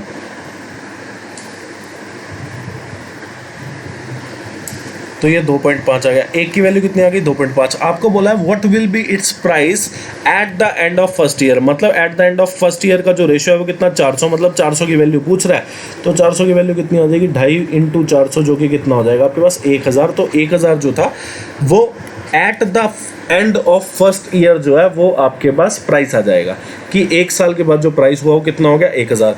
अब मैं क्यों आपको बोल रहा था कि जो स्टार्टिंग प्राइस है उसका रेशो मत लो, मतलब आपको क्या करना पड़ता है, स्टार्टिंग प्राइस के साथ फर्स्ट ईयर के एंड पे प्राइस, फिर फर्स्ट ईयर का एंड जो है वो सेकंड ईयर के एंड के साथ, फिर सेकंड ईयर का एंड जो है वो थर्ड ईयर के एंड के साथ। आपको 3 रेशो दी जाती और फिर आपको उन 3 रेशो से 4 रेशो का एक वो बनाना पड़ता है कि स्टार्टिंग प्राइस फर्स्ट ईयर के एंड पे, सेकंड ईयर के एंड पे, थर्ड ईयर के एंड पे जो रेशो होता है वो 4 रेशो बनानी पड़ती है। अभी आपको 3 ही बनानी पड़ी। ऐसा मैंने क्यों कहा कि आपको स्टार्टिंग प्राइस जो है उसका रेशो बनाने की ज़रूरत नहीं है। देखो एक चीज़ आप ध्यान देना, क्या कि आपने क्वेश्चन में जो पढ़ा है वो क्या पढ़ा है आपने, कि सेकंड ईयर और थर्ड ईयर के प्राइस का डिफरेंस आपको गिवन है, आपको फर्स्ट ईयर के प्राइस बताना है, मतलब फर्स्ट ईयर के एंड पे जो प्राइस है आपको वो बताना है। तो आपको सिर्फ फर्स्ट ईयर के एंड पे जो रेशियो है आपको सिर्फ सेकंड ईयर के एंड पे, देखो इसके लिए आपको क्या चाहिए, सेकंड ईयर के एंड पे जो रेशियो है, इसके लिए आपको क्या चाहिए, थर्ड ईयर के एंड पे जो रेशियो है, इसके लिए आपको क्या चाहिए, फर्स्ट ईयर के एंड पे जो रेशियो है। आपको स्टार्टिंग प्राइस के रेशियो की तो ज़रूरत ही नहीं है कहीं। जब आपको स्टार्टिंग प्राइस के रेशियो की ज़रूरत ही नहीं है तो आपको क्यों करना है फिर स्टार्टिंग प्राइस के रेशियो को इंक्लूड। ठीक है, तो आप सीधा पहले साल के एंड में, क्योंकि आपको पता है हर साल जो है वो प्राइस इंक्रीमेंट हो रहा है 5%, तो आप पहले साल के एंड से ही शुरू करो ना, कि पहले साल के एंड पे जो प्राइस है उसका जो है 5% इंक्रीज कर जाएगा सेकंड ईयर के एंड के प्राइस पे, और फिर सेकंड ईयर के एंड के प्राइस से थर्ड ईयर के एंड के प्राइस पे हो जाएगा। तो उससे फिर क्वेश्चन आपका सॉल्व करना बहुत आसान हो जाएगा। अब ये वाला क्वेश्चन है, आपने देखा, देखो बहुत आसान क्वेश्चन है। आपने देखा कि 8,000 रुपए की उसने कोई चीज खरीदी या कोई चीजें खरीदी, बाय गुड्स। तो आपने देखा कि उसने कुछ चीजें खरीदी 8,000 रुपए की। आपको बोला 30% of those goods at a profit of, उसने 30% जो गुड्स थे, मतलब जो उसने टोटल गुड्स खरीदे 100%, उसकी कीमत उसने 8,000 रुपये चुकाई। तो उसने क्या किया, उसका 30%, जो उसने गुड्स खरीदे उसका 30% जो है उसने प्रॉफिट पे बेच दिया 12%, और फिर रिमेनिंग का 40% जो है वो उसने 25% प्रॉफिट पे बेच दिया। आपको बोला at what profit percentage should he sell the remaining goods to gain 30% in the entire transaction. देखो इस क्वेश्चन को करेंगे कैसे। क्वेश्चन सॉल्व करना ये थोड़ा सा मुश्किल बेशक लगेगा, पर क्वेश्चन बहुत बड़ी है, ये चीज़ आप ध्यान देना। और ऐसे क्वेश्चन मैं बोलता हूँ कि एग्जामिनेशन में पूछे जाने चाहिए, नहीं ज़्यादा 3-4 क्वेश्चन ऐसे आने चाहिए। मतलब ये जो CHSL की शिफ्ट थी ना, बड़ी मज़ेदार लगी। 3-4 क्वेश्चन ऐसे कंपटीशन क्रिएट करने वाले थे, और फिर जिनको मुश्किल भी लगी होगी उनको नॉर्मलाइजेशन में फ़ायदा मिल जाएगा। ठीक है, तो आपने देखा 8,000 रुपये के उसने कुछ गुड्स खरीदे। अब 30% क्या किया उसने, 12% प्रॉफिट पे बेच दिया। आपने देखा 8,000 रुपये उसने टोटल अमाउंट पे खर्च दिया, मतलब टोटल गुड्स पे उसने 8,000 रुपये खर्च दिए। तो 30% गुड्स पे उसने कितने रुपये खर्चे होंगे, 8,000 का 30%। तो आपने देखा कि जो 30% गुड्स हैं वो इसने कितने के खरीदे होंगे, 2,400 रुपये के। अब 2,400 रुपये के उसने गुड्स खरीदे और उसने उस पर 12% प्रॉफिट कमाया। तो प्रॉफिट की वैल्यू कितनी आ गई, आपने देखा 2,400 के खरीदे थे 30% गुड्स, 12% उस पर प्रॉफिट कमा लिया। तो 2,400 का 12% जो है वो आपके पास कितना हो जाएगा, 288। मतलब उसने 30% गुड्स पे 288 का प्रॉफिट कमा लिया। ठीक है, अब आपको बोला कि 40% ऑफ द रिमेनिंग गुड्स। आपने देखा 30% गुड्स की बात हो गई, तो गुड्स रह कितने गए, 100% गुड्स हैं, 30% की बात हो गई, तो रिमेनिंग कितने बचे, 70%। अब 70% का आपको बोला है कि 70% का आपको 40% जो है वो 25% प्रॉफिट पे बेचा। तो आपने देखा 70% का 25% कितना हो जाए, वो सॉरी 70% का 40% कितना हो जाएगा। तो आपने देखा ये 28% हो जाएगा। तो आपने देखा 8,000 रुपये पे टोटल चीज़ें या टोटल गुड्स जो है वो 8,000 पे खरीदे, तो 28% गुड्स जो है वो इतने कितने में खरीदे, सॉल्व कर लो। 8,000 का 28% जो है वो आपके पास कितना आ जाएगा, वो आपके पास आ जाएगा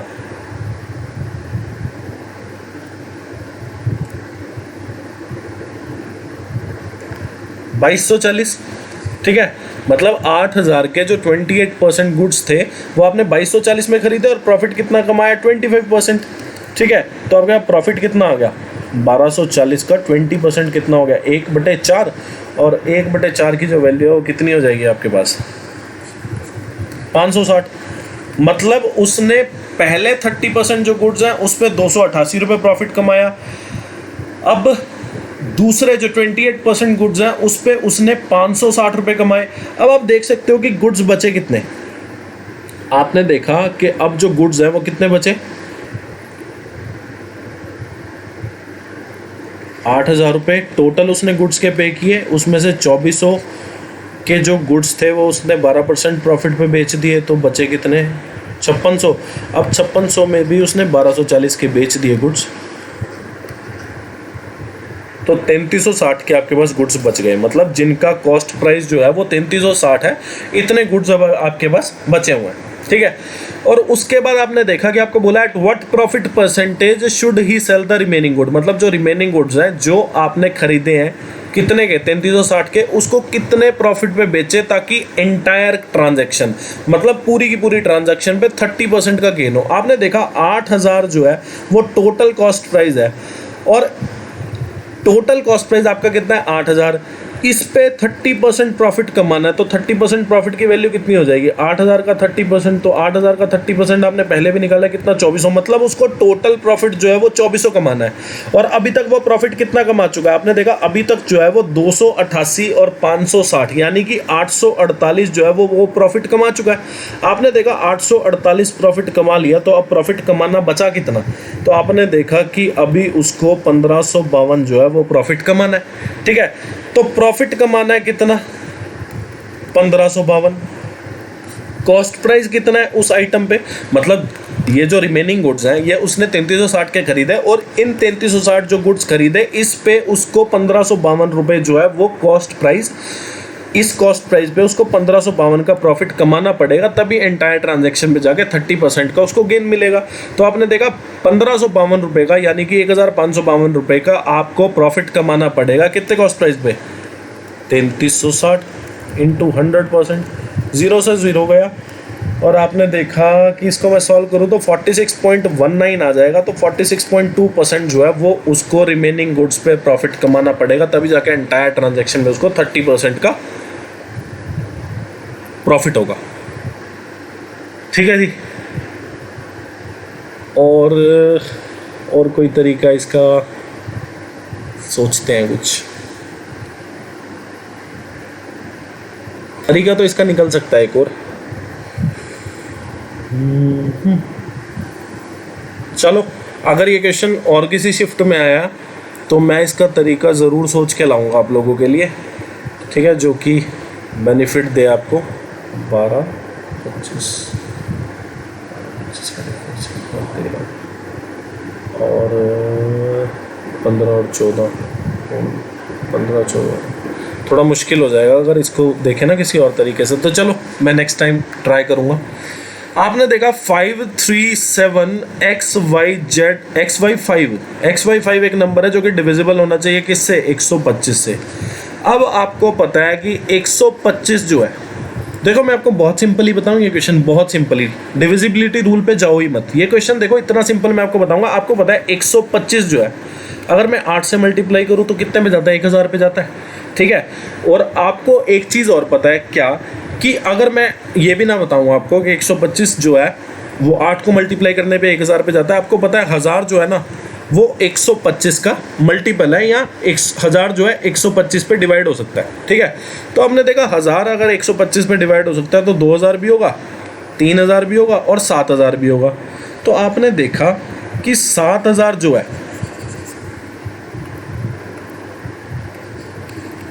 ठीक है, वो 125 पे जाएगा। ठीक है, तो आपने देखा 7000 125 पे जाएगा तो 7125 भी जाएगा, 7250 भी जाएगा। मैं 125 ऐड कर रहा हूँ, 7375, 7500, 765, 625 सॉरी, 7750, 7875, 8000। ठीक है, तो आपने देखा कि आपको यूनिट डिजिट चाहिए 5, मतलब ये भी नहीं पॉसिबल, ये भी नहीं पॉसिबल, ये भी नहीं पॉसिबल, ये भी नहीं पॉसिबल, ये भी नहीं पॉसिबल। तो how many 6 digit number are possible या आर देयर? तो आपने देखा 1 नंबर, 2 नंबर, 3 नंबर, 4 नंबर, तो 4 नंबर पॉसिबल है। हर जगह आपको कंसेप्ट ही नहीं चाहिए, कई जगह आप लॉजिक लगा के भी क्वेश्चन सॉल्व कर सकते हैं। ठीक है, तो देखो इतना आसान तरीका है इसका। और देखो डिविजिबिलिटी रूल भी अगर किसी को देखना हो तो मेरे वैसे ध्यान नहीं है, पर मैं आपको बताता हूँ। देखो डिविजिबिलिटी, क्योंकि मैंने इसी से ही चेक कर लिया था कि मेरा तो इसी से ही हो गया था। देखो मैं आपको बताता हूँ इसका डिविजिबिलिटी रूल बनेगा क्या। देखो 5 का डिविजिबिलिटी रूल क्या होता है? यूनिट डिजिट जो है वो 5 पे जाना चाहिए। 5 का स्क्वायर कितना? 25। 25 का डिविजिबिलिटी रूल क्या होगा कि लास्ट के 2 नंबर किसी नंबर के लास्ट 2 डिजिट जो है या last 2 number of a number must be divisible by 25। तो आपने देखा 25, 50 और 75, अगर कोई भी नंबर है जिनके लास्ट में 25, 50, 75 है या 00 है 100, ठीक है, वही नंबर जो है वो 25 पे जाते हैं। तो 25 का क्यूब कितना? 125। मतलब लास्ट के 3 डिजिट जो है वो डिविजिबल होने चाहिए किस पे? 125 पे।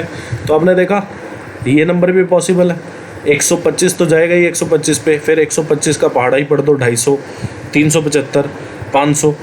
तो ये है, देखो डिविजिबिलिटी रूल भी बना दिया मैंने, कितना टैलेंट है मेरे अंदर, मतलब मैंने पढ़ा नहीं था काफ़ी टाइम से।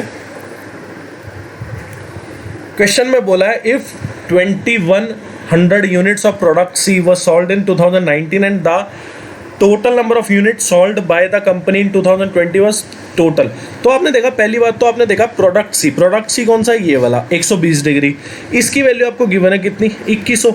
और आपको बोला है कि टोटल नंबर ऑफ यूनिट जो सोल्ड किया है कंपनी ने 2020 में, वो 28% ज़्यादा है 2019 से। तो आपने देखा 2019 में टोटल नंबर ऑफ यूनिट कितनी सोल्ड की, आपने देखा प्रोडक्ट सी की जो यूनिट है वो कितनी सोल्ड हुई, 2100, डिग्री कितनी 120, तो 120 डिग्री की वैल्यू कितनी हो गई 2100। तो आपको जब total number of unit sold निकालनी है तो आपको पता है टोटल जो डिग्री होती है वो कितनी होती है, या कंप्लीट एंगल कितने का होता है, या ये जो डिग्री वाइज डिस्ट्रीब्यूशन है तो टोटल डिग्री कितनी की होती है 360, तो मल्टीप्लाई किया 3 से, तो इधर भी 3 से मल्टीप्लाई कर दो। अब आपके पास ये जो 6300 आ गया, ये आपके पास कंपनी ने जो 2019 में टोटल नंबर ऑफ यूनिट जो बेचे हैं उसकी वैल्यू आ गई कि टोटल जो यूनिट बेचे वो 6300 यूनिट बेचे, और इसका 28% ज़्यादा जो है वो कंपनी ने जो है वो 2020 में बेचा।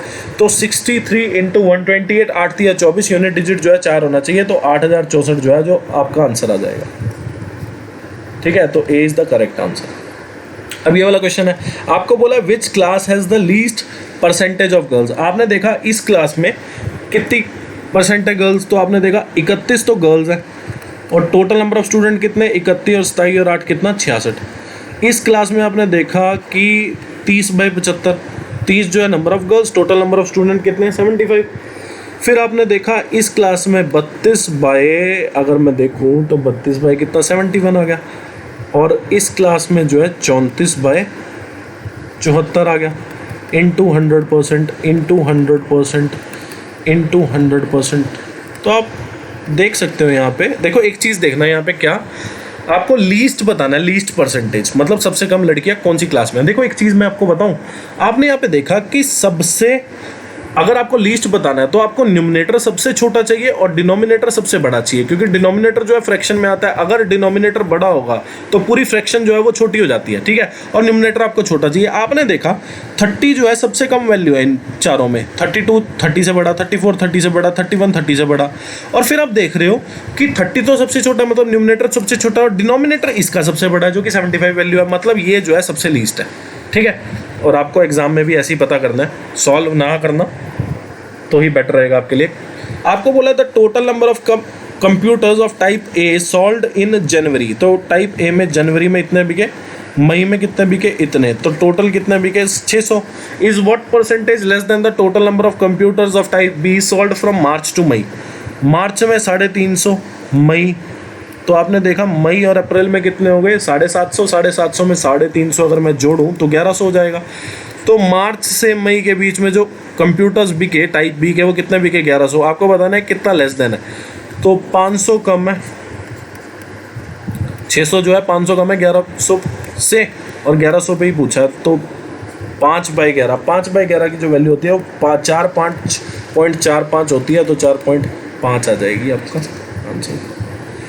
What is the ratio of the total revenue of the company in 2015 and 2018? Revenue जो है वो डार्क से डिनोट हो रहा है, तो 2015 और 2018 तो कितना हो गया ये 630 to the total expenditure in 2017 और 2018। टोटल एक्सपेंडिचर कितना 540, तो ये तो भैया 90 पे जाएंगे 7:6। ठीक है, तो शिफ्ट 2 का पहला क्वेश्चन में आपको बोला है कि x-1। देखो ये क्वेश्चन आपको CHSL 19 में भी पूछा गया है और बहुत अच्छा क्वेश्चन है। CHSL 19 में भी ये क्वेश्चन आया था और x+y वाला भी आया था कि x+y और 1/x + 1/y उसका भी क्वेश्चन आया था, और x³ - y³ भी आपसे पूछा था। CHSL 2020 में आपसे पहले पूछा जा चुका है और CHSL 19 में भी आया था, और अब आपको x - y और 1/x - 1/y आपको गिवन है। देखो कैसे करेंगे। पहले तो आपने देखा कि अगर मैं इसको सॉल्व करूं तो ये क्या लिखा है y - x, xy 14/3। तो आपको पता है x - y की जो वैल्यू है वो कितनी है 7 - 4, तो y - x की जो वैल्यू होगी कितनी होगी -7/4। 7 से ये गया 2 पे, तो xy की जो वैल्यू है वो कितनी हो जाएगी 4 दूनी 8, तो 3/8 -3/8 जो है वो वैल्यू हो जाएगी। और x³ - y³ होता क्या है, x माइनस वाई का होल स्क्वायर प्लस 3xy।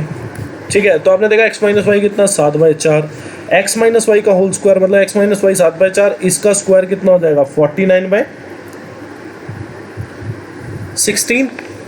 ठीक है, इसका जो स्क्वायर होगा वो 49/16 हो जाएगा। और प्लस 3xy की वैल्यू कितनी है -3/8। तो आपने देखा कि अगर मैं इसको सॉल्व करूँ तो ये कितना आ जाएगा -9/8। तो 9/8 जो है वो 18/16 हो जाएगा। ठीक है, और 18/16 क्यों किया, क्योंकि यहाँ भी 16 है तो मैंने यहाँ भी 16 बना लिया। अब जो है वो 31/16 हो जाएगा। तो 7/4 इंटू 31/16, तो 16 चौक कितना हो गया 64। पहली बात तो 64 आएगा डिनोमिनेटर में, 32 वाले डिनोमिनेटर तो ख़त्म। और फिर 31 को अगर मैं 7 से मल्टीप्लाई करूँ तो 217 आएगा। तो 217/64 इज़ द करेक्ट आंसर।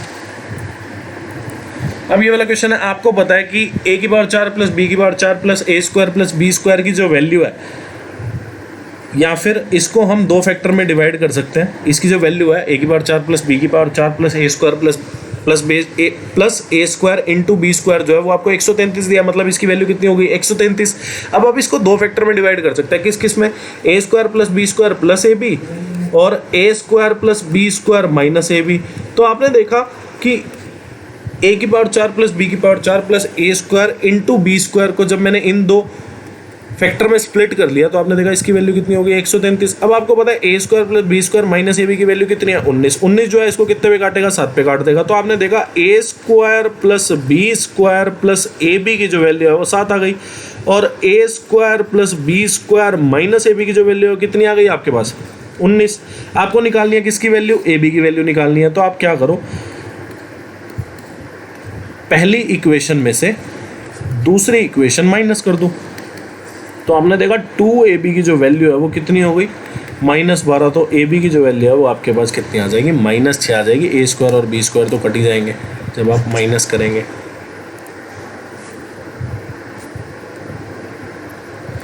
अब ये वाला क्वेश्चन है सिंप्लीफिकेशन का, आप लोग खुद से कर लेना, देखो बहुत आसान है। पहले आपको क्या करना पड़ेगा, आपने देखा ये कितना है 3 और 2/3, तो ये कितना हो गया 32/3। ऑफ है पहले, तो आपने देखा कि ये तो गया, ये हो गया 12/32 जो कि कितना हो जाएगा 3/8 हो जाएगा। ठीक है, तो ये कितना है 54, 6 9 54, ये हो गया 1/3। और यहाँ पे जो है आपका 11 में से 8 गए 3 और 2/3 तो 32/3, और 32/3 को अगर मैं सॉल्व करूँ इससे तो 32 आ गया, और 12/32 जो है वो आपका क्या हो जाएगा 6/16, ये हो गया आपका 3/8 हो जाएगा। ठीक है, और इसके साथ पहले आपको ऑफ सॉल्व करना पड़ेगा। 2 और 8 16, 1/4। ठीक है, तो पहले ऑफ सॉल्व करना पड़ेगा 3/32, 3/32 इंटू 1/3 कितना हो जाएगा 1/32 जो आपका करेक्ट आंसर होगा। अब ये वाला क्वेश्चन मैंने आपको पहले भी बताया था कि सेम क्वेश्चन है, इससे पहले इसी वीडियो में एक क्वेश्चन हो चुका है, उसमें शेयर ऑफ बी पूछा था, इसमें डिफरेंस पूछा है दोनों के शेयर में, आप निकाल लेना। अब ये वाला क्वेश्चन भी आप खुद से करना, बहुत हो चुके हैं ऐसे क्वेश्चन, मतलब कॉस स्क्वायर की थीटा की value 1 minus sine square theta रख देना, आपके पास क्वाड्रेटिक बन गई, आप सॉल्व कर सकते हो। ठीक है, तो यहाँ पे साइन थीटा की जो वैल्यू है निकल के आएगी 2/3। ठीक है, तो आपको पता लग गया परपेंडिकुलर, ये हाइपोटेन्यूज, और बेस आप निकाल सकते हो √3 का स्क्वायर -4, 2 का स्क्वायर कितना हो जाएगा आपको √5 आ जाएगा। तो बेस की वैल्यू √5 आ गई, और फिर आप यहाँ पे पुट करें और अपने आप सॉल्व करना इसको। बहुत करा दिया मैंने ऐसे क्वेश्चन। ये वाला क्वेश्चन भी आप खुद से करेंगे क्योंकि इसी वीडियो में ऐसा क्वेश्चन पहले हो चुका है। अब ये वाला क्वेश्चन मैं आपको कराता हूँ, देखो बहुत अच्छा, बहुत मज़ेदार, और मैं जिस तरीके से कराता हूँ ना उसी तरीके से आप ये क्वेश्चन करना। आपको बोला है Savita spends 20% of her monthly income on groceries, 15% of the remaining on rent, and then 60% of the left over on children education and other. If she saves 9,792 a month, then how much does he spend, sorry यहाँ पे she spend आएगा, सविता जो है वो लड़की होता है, ठीक है। how much does she spent on rent। देखो पहले तो आपने मान लिया कि इनकम ऑफ सविता जो है ना वो आपने मंथली जो इनकम है वो आपने IS मान लिया कि इनकम ऑफ सविता जो है वो IS है, ठीक है। उसके बाद आपने देखा कि इनकम जो थी उसकी, सविता की जो मंथली इनकम थी उसमें से उसने 20% जो है ग्रोसरीज पे खर्च दिया। अब आपने देखा 100% इसकी इनकम है जिसमें से उसने 20% खर्च दिया, तो बचा कितना, 100 में से 100% में से 20% खर्च कर दिया गया, तो बचा कितना, 80%। अब रिमेनिंग इनकम जो है वो ये है, ठीक है, जो ब्रैकेट के अंदर आपकी लिख दी। अब इस रिमेनिंग इनकम में से 15% और खर्च हो गया। आपने देखा इस रिमेनिंग इनकम की खुद की वैल्यू 100% है, इसमें से 15% खर्च दिया, तो वैल्यू कितनी बची, 100 में से 15 गया कितना, 85। तो इस रिमेनिंग इनकम का अब 85% बचा, ठीक है। अब इतना लेफ्ट ओवर हो गया या इतना बचा या इतना रिमेनिंग हो गया।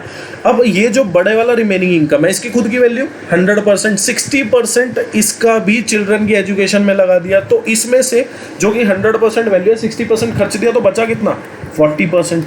अब फाइनली ये आपके पास बचा है, जो इक्वेशन ये लिखी हुई है ये आपके पास फाइनली बचा है, और इसकी जो रुपीज़ में वैल्यू है वो कितनी है, 9792, ठीक है।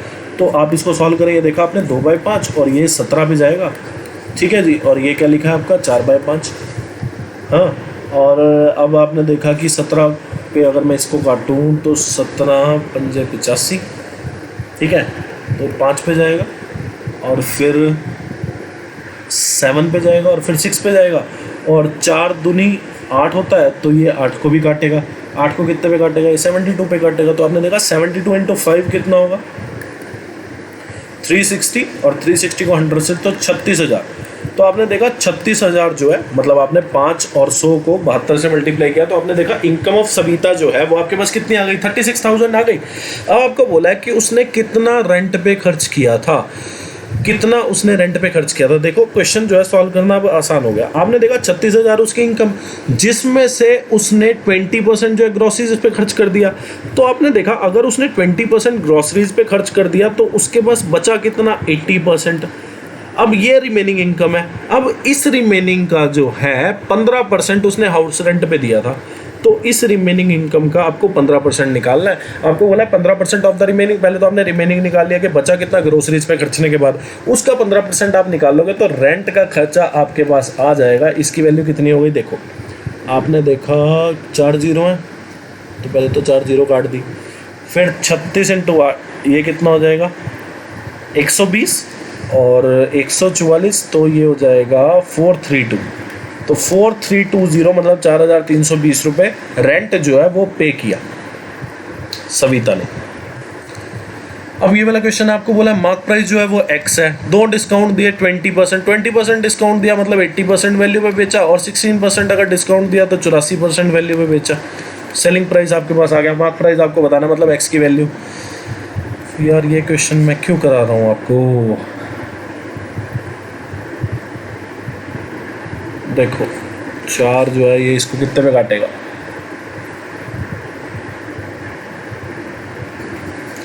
126 पे काट देगा, ठीक है। और ये गया 42 दूनी 42 दिया, ठीक है। और ये जो है इसको 50 पे काट देगा। तो आपने देखा 250 × 3 कितना हो जाएगा, 750 जो है आपका आंसर सही हो जाएगा। अब ये वाला क्वेश्चन है एवरेज मार्क्स ऑब्टेन्ड बाय, देखो कितना आसान क्वेश्चन है। आपको बोला गया average marks obtained by 150 students जो है सर्टेन एग्जामिनेशन में 50, मतलब टोटल स्टूडेंट जो है 150, उसमें से जो एवरेज मार्क्स ऑब्टेन्ड हुए हैं मतलब 150 स्टूडेंट ने जो एवरेज मार्क्स लिए हैं वो कितने लिए हैं, 50 लिए हैं। आपको बोला है average marks of the passed student, मतलब जो स्टूडेंट पास हुए हैं उनके एवरेज मार्क्स हैं 54, और जो फेल हुए हैं उनके एवरेज मार्क्स कितने हैं 30। आपको नंबर ऑफ स्टूडेंट बताना है जो फेल हुए हैं। आपको पता है एलिगेशन लगेगा, एलिगेशन कैसे, आपने देखा पास को यहाँ पे लिख लिया, फेल को यहाँ पे लिख लिया। आपने देखा पास जो स्टूडेंट है उनके एवरेज मार्क्स कितने हैं 54, फेल जो स्टूडेंट है उनके एवरेज मार्क्स कितने हैं 30, और पास स्टूडेंट और फेल स्टूडेंट को मिला के जो टोटल स्टूडेंट बनते हैं उनके मार्क्स आप बीच में लिखोगे, क्योंकि आपको पता है पास और फेल की जब हमने अलग अलग बात की तो हमने इनको अलग अलग लिखा। अब बात हो रही है पास और फेल को मिला के जो कि टोटल नंबर ऑफ स्टूडेंट है उनको हम बीच में लिखेंगे, क्योंकि इनकी बात मतलब ऊपर वाले दोनों को जोड़ के बीच वाले की बात हो रही है, तो बीच वाला लिखा जाता है तब जब दोनों को जोड़ जोड़ के बात हो, मतलब ये जो साइडों में लिखे है ना, इन दोनों को जोड़ के जब बात हो तो बीच में लिखा जाता है। और यहाँ फिर ऐसा भी देख सकते हैं क्या कि 3 चीज़ें हैं, 3 एवरेज मार्क्स गिवन है। तो बीच वाला जो एवरेज मार्क्स है, मतलब जो मिडल, ना तो स्मॉलेस्ट ना लार्जेस्ट, बीच वाला जो है वो आपको बीच में लिखना है और बाकी जगह साइडों में बड़ा, सबसे बड़ा और सबसे छोटा लिखना है। ठीक है, तो आपने देखा 4 और 50 में से 30 गया 20, तो 5:1, मतलब पास और फेल स्टूडेंट जो है वो 5:1 में डिवाइड है। तो आपने देखा टोटल स्टूडेंट कितने हो गए, पास और फेल को मिला के 6। टोटल स्टूडेंट आपको दिए कितने, 150। एक की वैल्यू कितनी, 25। एक की वैल्यू 25, तो आपको बोला है फेल स्टूडेंट बताओ। फेल स्टूडेंट का रेशो था कितना, 1 ही था, तो 1 की वैल्यू 25 आ गई, मतलब फेल स्टूडेंट जो है वो कितने, 25। पास कितने हैं, 5 की वैल्यू बता सकते हो, 5 की वैल्यू कितनी आ जाएगी, 125। यहाँ 150 में से 25 घटाओगे तब भी 125 आएगा, तब भी आपका आंसर आ जाएगा। अब ये वाला क्वेश्चन देखो पहले हो चुका है। 2 ट्रायंगल आपस में सिमिलर है, ABC और DEF। आपको पता है पैरामीटर का जो प्रोपोर्शन होता है या रेशो होता है, इसका स्क्वायर होता है एरिया का जो रेशो होता है। सॉरी, यहाँ DEF कर लेना, ठीक है, क्योंकि पैरामीटर के इनवर्सली प्रोपोर्शनल होता है एरिया का, इनवर्सली नहीं, सॉरी, पैरामीटर जो होता है, पैरामीटर का जो रेशो होता है ऑफ ट्रायंगल 1 ऑफ ट्रायंगल 2, वो क्या होता है, under root of area of triangle 1 और area of triangle 2। Inversely proportional गलती से बोल दिया, ठीक है, तो ये चीज़ ध्यान रखना। तो एरिया का जो रेशो है दोनों ट्रायंगल के, वो क्या हो जाएगा, पैरामीटर के रेशो के स्क्वायर के इक्वल। तो आपने देखा कि 3 9.6 2 6.4, तो आपने देखा ये 13.2 पे 2 पे जाएगा, 13.2 पे 3 पे जाएगा, तो 3/2 का स्क्वायर कितना हो जाएगा, 9/4। तो 9:4 इज द करेक्ट आंसर। अब ये वाला क्वेश्चन है, देखो कितना अच्छा और कितना सुलझा हुआ और कितना मज़ेदार क्वेश्चन है। आपको बोला है कि by selling an article at 7/12 of its selling price. आपने क्या किया, आपने देखा यहाँ सेलिंग प्राइस जो है वो कितना है, सेलिंग प्राइस का 7/12 बोला है, तो आपने क्या किया, 12 का मल्टीपल लिख लिया सेलिंग प्राइस, मतलब आपने सेलिंग प्राइस जो है वो 120 लेट कर लिया। आपने क्या किया, सेलिंग प्राइस 120 लेट कर दिया। अब बोला है आपको कि सेलिंग प्राइस के, आपने सेलिंग प्राइस लेट किया कितना, 120, सेलिंग प्राइस के 7/12 वैल्यू पे बेचा। तो आपने देखा सेलिंग प्राइस कितना, 120, 7/12 वैल्यू कितनी हो गई इसकी, 70। मतलब जब उसने 70 वैल्यू पे बेचा तो जो लॉस हुआ वो कितना हुआ, 16%। अब आपको पता है सेलिंग प्राइस का फॉर्मूला क्या होता है, cost price into 100 minus lost percentage, loss percentage by 100, ठीक है, क्योंकि ये जो आपके पास सेलिंग प्राइस है, आपने सेलिंग प्राइस निकाल लिया, आपने लॉस निकाल लिया, तो आप कॉस्ट प्राइस निकाल लो। कॉस्ट प्राइस आप निकालोगे तो आप देखते हो क्या आएगा, 70/84 इंटू 100। तो आपने देखा 14 पंजे 70, 14 6 84, तो 500/6, मतलब कॉस्ट प्राइस जो है वो आपका कितना आ गया, 500/6 आ गया, या फिर 83.33 आ गया। आपको बोला गया है if he sells at 90% of the original selling price. आपने ओरिजिनल सेलिंग प्राइस क्या माना था, 120, इसके 90% पे अगर बेचे तो इसका 90% जो है वो कितना हो जाएगा, 108। मतलब अगर वो 108 पे बेचे, कॉस्ट प्राइस कितना 83.33, सेलिंग प्राइस कितना 108, तो आपका बताना प्रॉफिट परसेंटेज क्या होगा। आपने देखा प्रॉफिट कितने का हुआ, 108 में से अगर मैं घटाऊं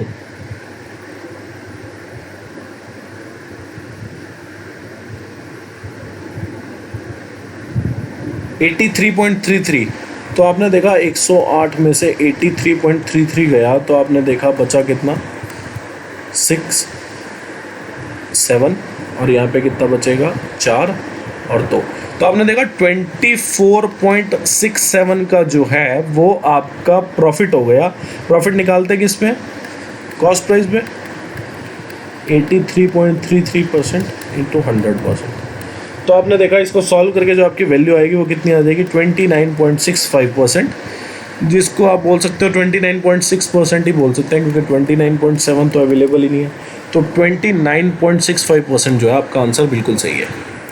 अब ये वाला क्वेश्चन आपको बोला है एंगल PQR जो है, ट्रायंगल PQR है, जिसमें एंगल PQR जो है वो आपको गिवन है कितना, 135 डिग्री। आपको बोला है कि PQ जो है वो 8√2 है, PR जो है वो 17 सेंटीमीटर है। आपको क्या बोला है, आपको बोला है कि भैया आप QR की लेंथ निकालो। तो आपको पता है हम किस फॉर्मूला से निकालते हैं, जब भी हमको किसी ट्रायंगल में एक एंगल गिवन हो और उसके बाद 2 साइड गिवन है, तो तीसरी साइड निकालने के लिए हम कोसाइन लॉ यूज़ करते हैं। कोसाइन लॉ क्या कहता है, कि कोसाइन ऑफ क्यू जो है वो किसके इक्वल होगा, पी क्यू का स्क्वायर प्लस क्यू आर का स्क्वायर माइनस जो एंगल क्यू के सामने जो है साइड उसका स्क्वायर और twice of P Q into Q R. तो आपने देखा पी क्यू की लेंथ कितनी 8√2, 8√2 का स्क्वायर कितना हो जाएगा 64, 64 दूनी 128 और क्यू आर तो आपको निकालना ही है, पी आर जो है वो कितना 17, 17 का स्क्वायर कितना हो जाएगा 289 और यहाँ पे ट्वाइस इंटू पी क्यू कितना 8√2 और क्यू आर कितना वो तो आपको निकालना ही है। और कॉस 135 की वैल्यू कितनी हो जाएगी, आपको पता है सेकंड क्वाड्रेंट में कॉस नेगेटिव होता है और कॉस 45 की वैल्यू के इक्वल होगा -1/√2, तो √2 से तो √2 गया पहले, तो आपने देखा -16 क्यू आर और यहाँ पे आपका कितना हो जाएगा क्यू आर का स्क्वायर 128 में से 289 अगर मैं घटाऊँ तो कितना आएगा 161। तो आपने देखा क्यू आर का जो लेंथ है 16 क्यू आर -161। अब आपको पता है 161 के दो ही वेक्टर होते हैं 23 और 7, मतलब 23 को अगर मैं 7 में मल्टीप्लाई करूं तो मेरा 161 आता है। तो क्यू आर स्क्वायर जो है वो 23 Q R -7 Q R -161 equal to 0।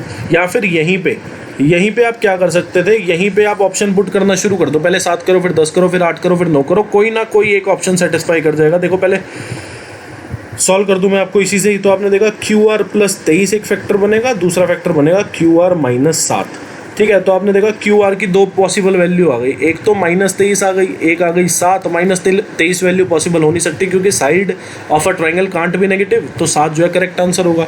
और अगर आप इसमें 7 पहले ही पुट कर दे ऑप्शन में से देख के, तो आपने देखा 7 का स्क्वायर कितना हो जाएगा 49 और 16 को अगर मैं 7 से मल्टीप्लाई करूँ तो कितना आएगा 112 -161। तो आपने देखा 112 में अगर मैं जोड़ूँ तो ये कितना हो गया 161 -161 कितना हो जाएगा 0 हो जाएगा। मतलब 7 जो है आपका ऑप्शन से पुट करने में भी आंसर दे देता।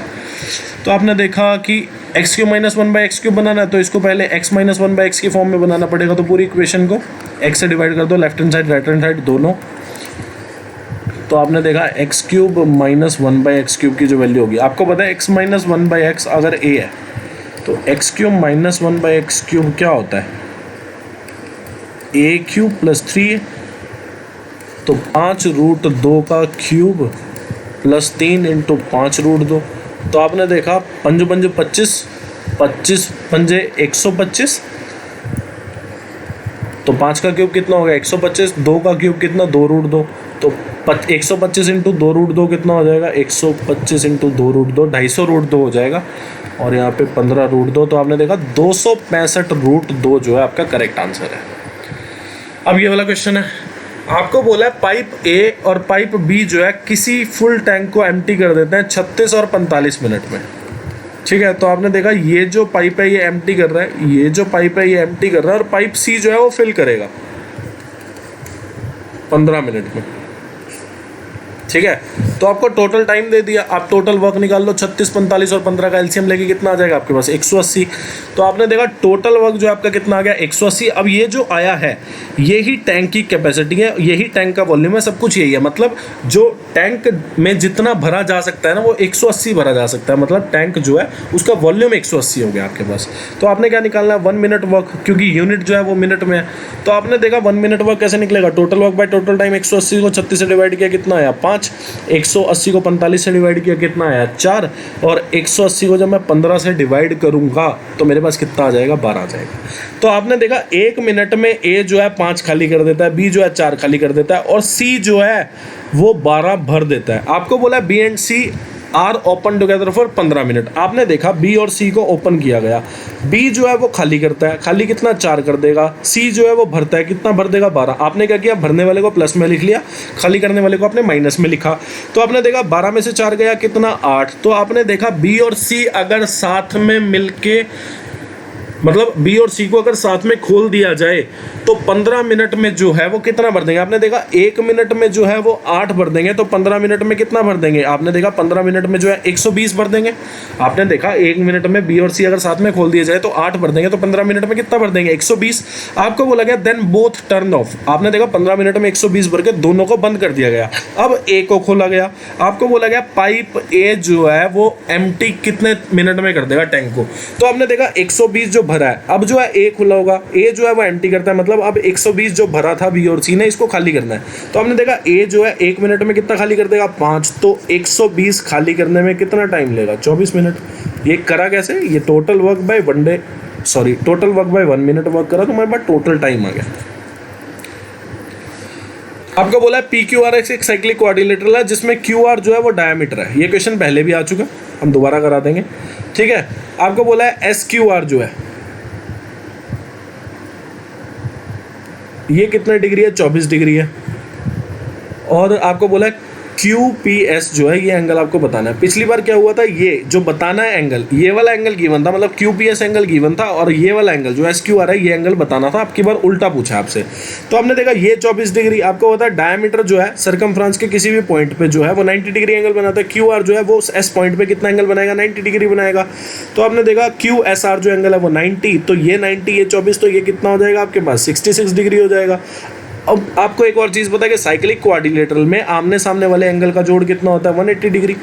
तो आपने देखा angle P plus angle R का जोड़ कितना होगा? 180। एंगल R कितना है? 66। तो एंगल P कितना हो जाएगा? 180 में से 66 गए तो कितना आ जाएगा आपके? 114। तो एंगल QPS की जो वैल्यू है वो आपके पास 114 डिग्री आ जाएगी, ठीक है। अब आपको बोला है train A and B of length इतना are running in opposite direction. Opposite direction मतलब एक दूसरे की तरफ आ रही है, ठीक है। आपको बताना है टाइम कितना लगेगा सेकंड में, और स्पीड भी आपको गिवन है। तो आपने एक चीज़ देखी, टाइम क्या होता है? Distance upon speed. जब भी ट्रेन का क्वेश्चन हो तो आपको कुछ नहीं करना, आपको दोनों की लेंथ, आपने देखा कि 2 ट्रेन है, एक ये ट्रेन है, एक ये ट्रेन है, ये ऐसे जा रही है, ये ऐसे आ रही है, मतलब दोनों एक दूसरे की तरफ आ रही हैं। एक की स्पीड है 85, एक की स्पीड है 65।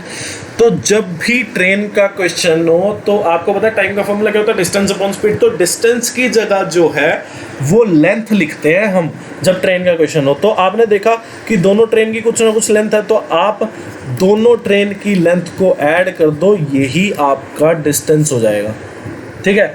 अब स्पीड जो है आपको पता है 2 ऑब्जेक्ट जो है मोशन में है, ट्रेन जो है 2 ट्रेन है जो मोशन में है, तो मोशन में मतलब 2 ट्रेन चल रही है, तो स्पीड जो है वो रिलेटिव स्पीड आपकी हो जाएगी।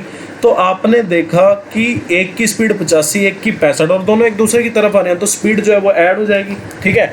तो आपने देखा कि speed of A plus speed of B आपके पास आ जाएगा। तो लेंथ कितनी है? एक तो 329, एक है 296, और स्पीड जो है वो कितनी है? 85 प्लस 65। और आप एक और चीज़ देखो कि स्पीड जो है वो किलोमीटर पर आवर में है।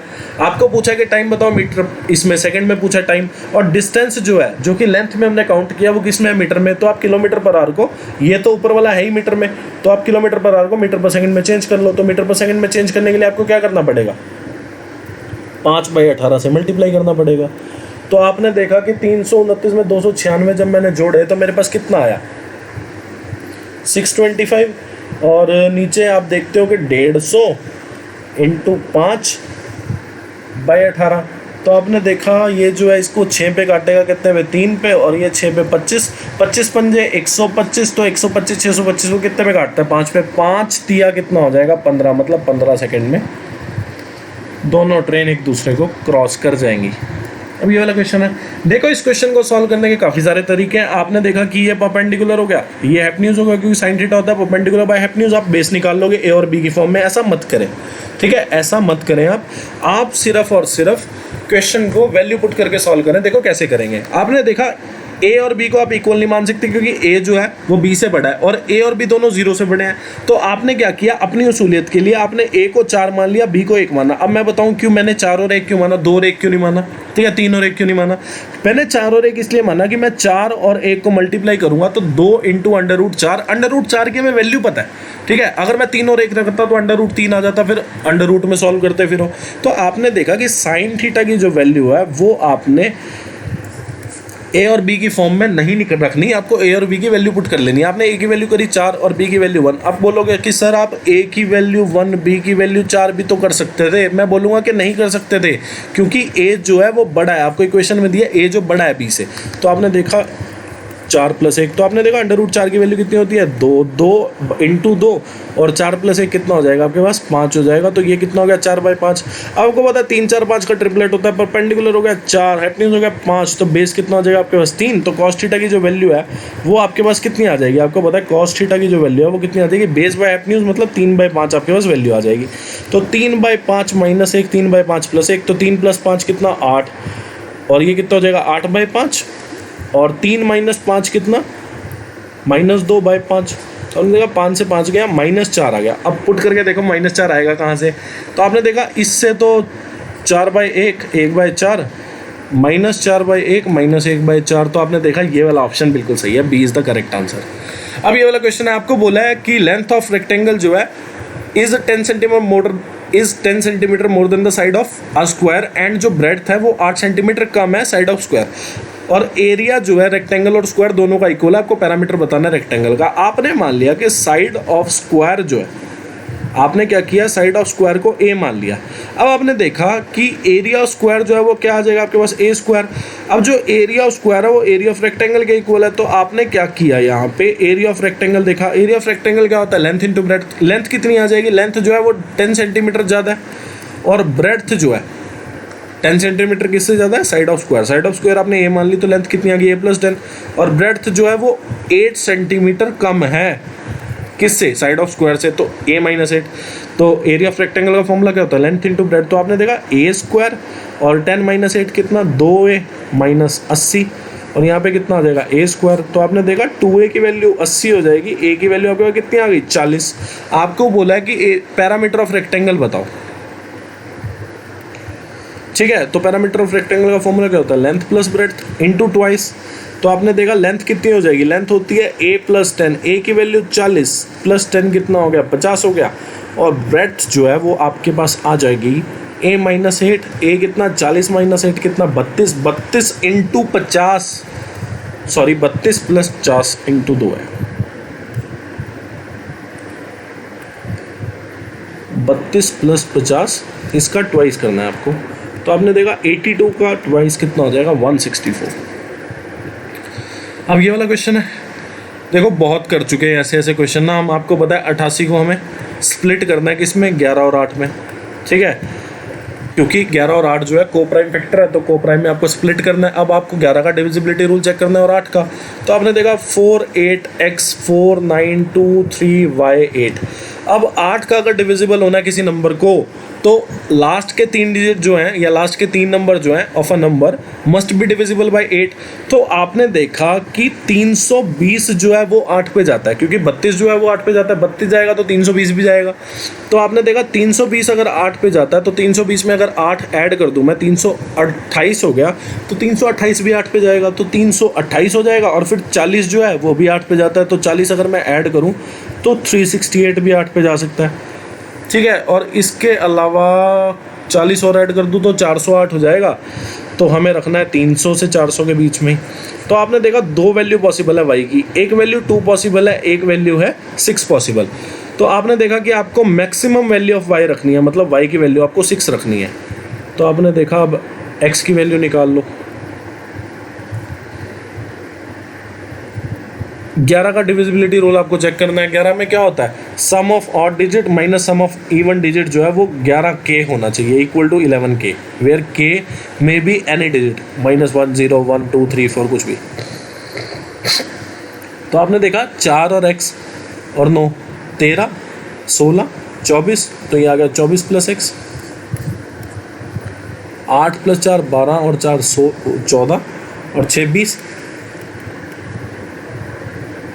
तो आपने देखा, सॉरी यहाँ पे आप 11k लिखो, ठीक है, 0 तो बाद में रखेंगे। तो आपने देखा ये कितना हो गया 4 + x, 24 - 20 कितना 4k की वैल्यू अगर मैं 0 रखूँ तो यहाँ पे कितना आ जाएगा 11 × 0 कितना 0। तो x की वैल्यू -4, पर x तो एक डिजिट है, किसी नंबर का एक डिजिट है जो कि माइनस कभी नहीं हो सकता, तो 0 नहीं रखना। अब आप 4 + x, k की वैल्यू 1 रख लो तो 11 आ गया, x की वैल्यू कितनी होगी 11 - 4 कितना 7 हो गया, तो x की वैल्यू 7 आ गई। अगर y की वैल्यू कितनी है 6, तो 6 × 7 = 42, 5 × 6 = 30, 42 में 30 जोड़ा 72 आ गया। अब ये वाला क्वेश्चन है, देखो आपको पता है cos थीटा जो होता है वो sin 90 - थीटा होता है, ठीक है।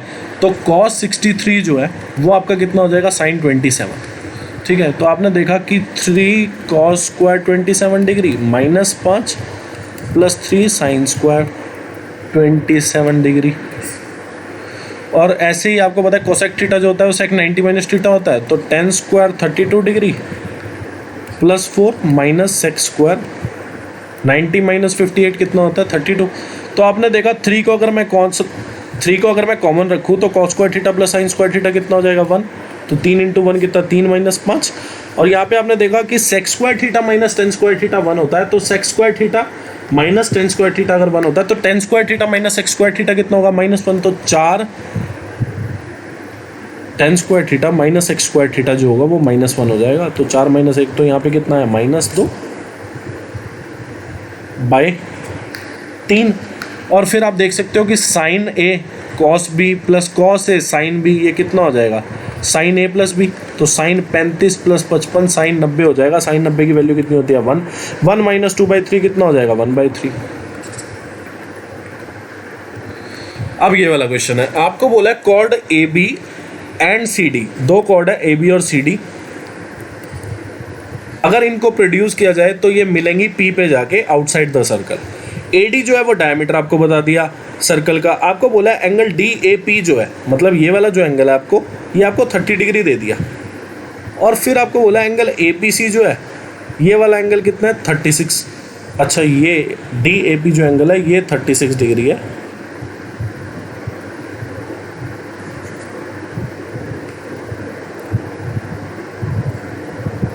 और ये कितना हो गया आपके पास 30 डिग्री, ठीक है। आपको बताना है एंगल सी बी डी, यानी कि इसकी वैल्यू आपको बताना है, ठीक है। अच्छा, इसकी भी नहीं बतानी, तो ए बी डी हो गया, आपको सी बी डी की वैल्यू बतानी है। मतलब सी से अगर मैं बी को ज्वाइन करूं तो आपको ये वाली वैल्यू बतानी है सी बी डी।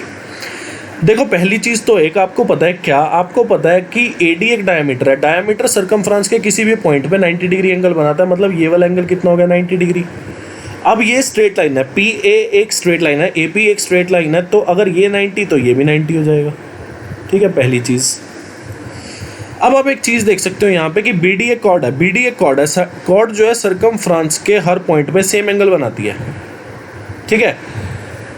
तो आपने देखा बी डी एक कॉर्ड है, सर्कमफ्रेंस के हर पॉइंट पे, चाहे सर्कमफ्रेंस के किसी भी पॉइंट पे एंगल बना लो वो सेम एंगल होगा, ठीक है। तो आपने देखा बी डी एक कॉर्ड है, सर्कमफ्रेंस के हर पॉइंट पे, हर एक पॉइंट पे सेम एंगल बनाएगी, तो ये जो एंगल जो है बी ए डी जो है वो एंगल बी सी डी के इक्वल होगा, तो ये भी 36 हो गया।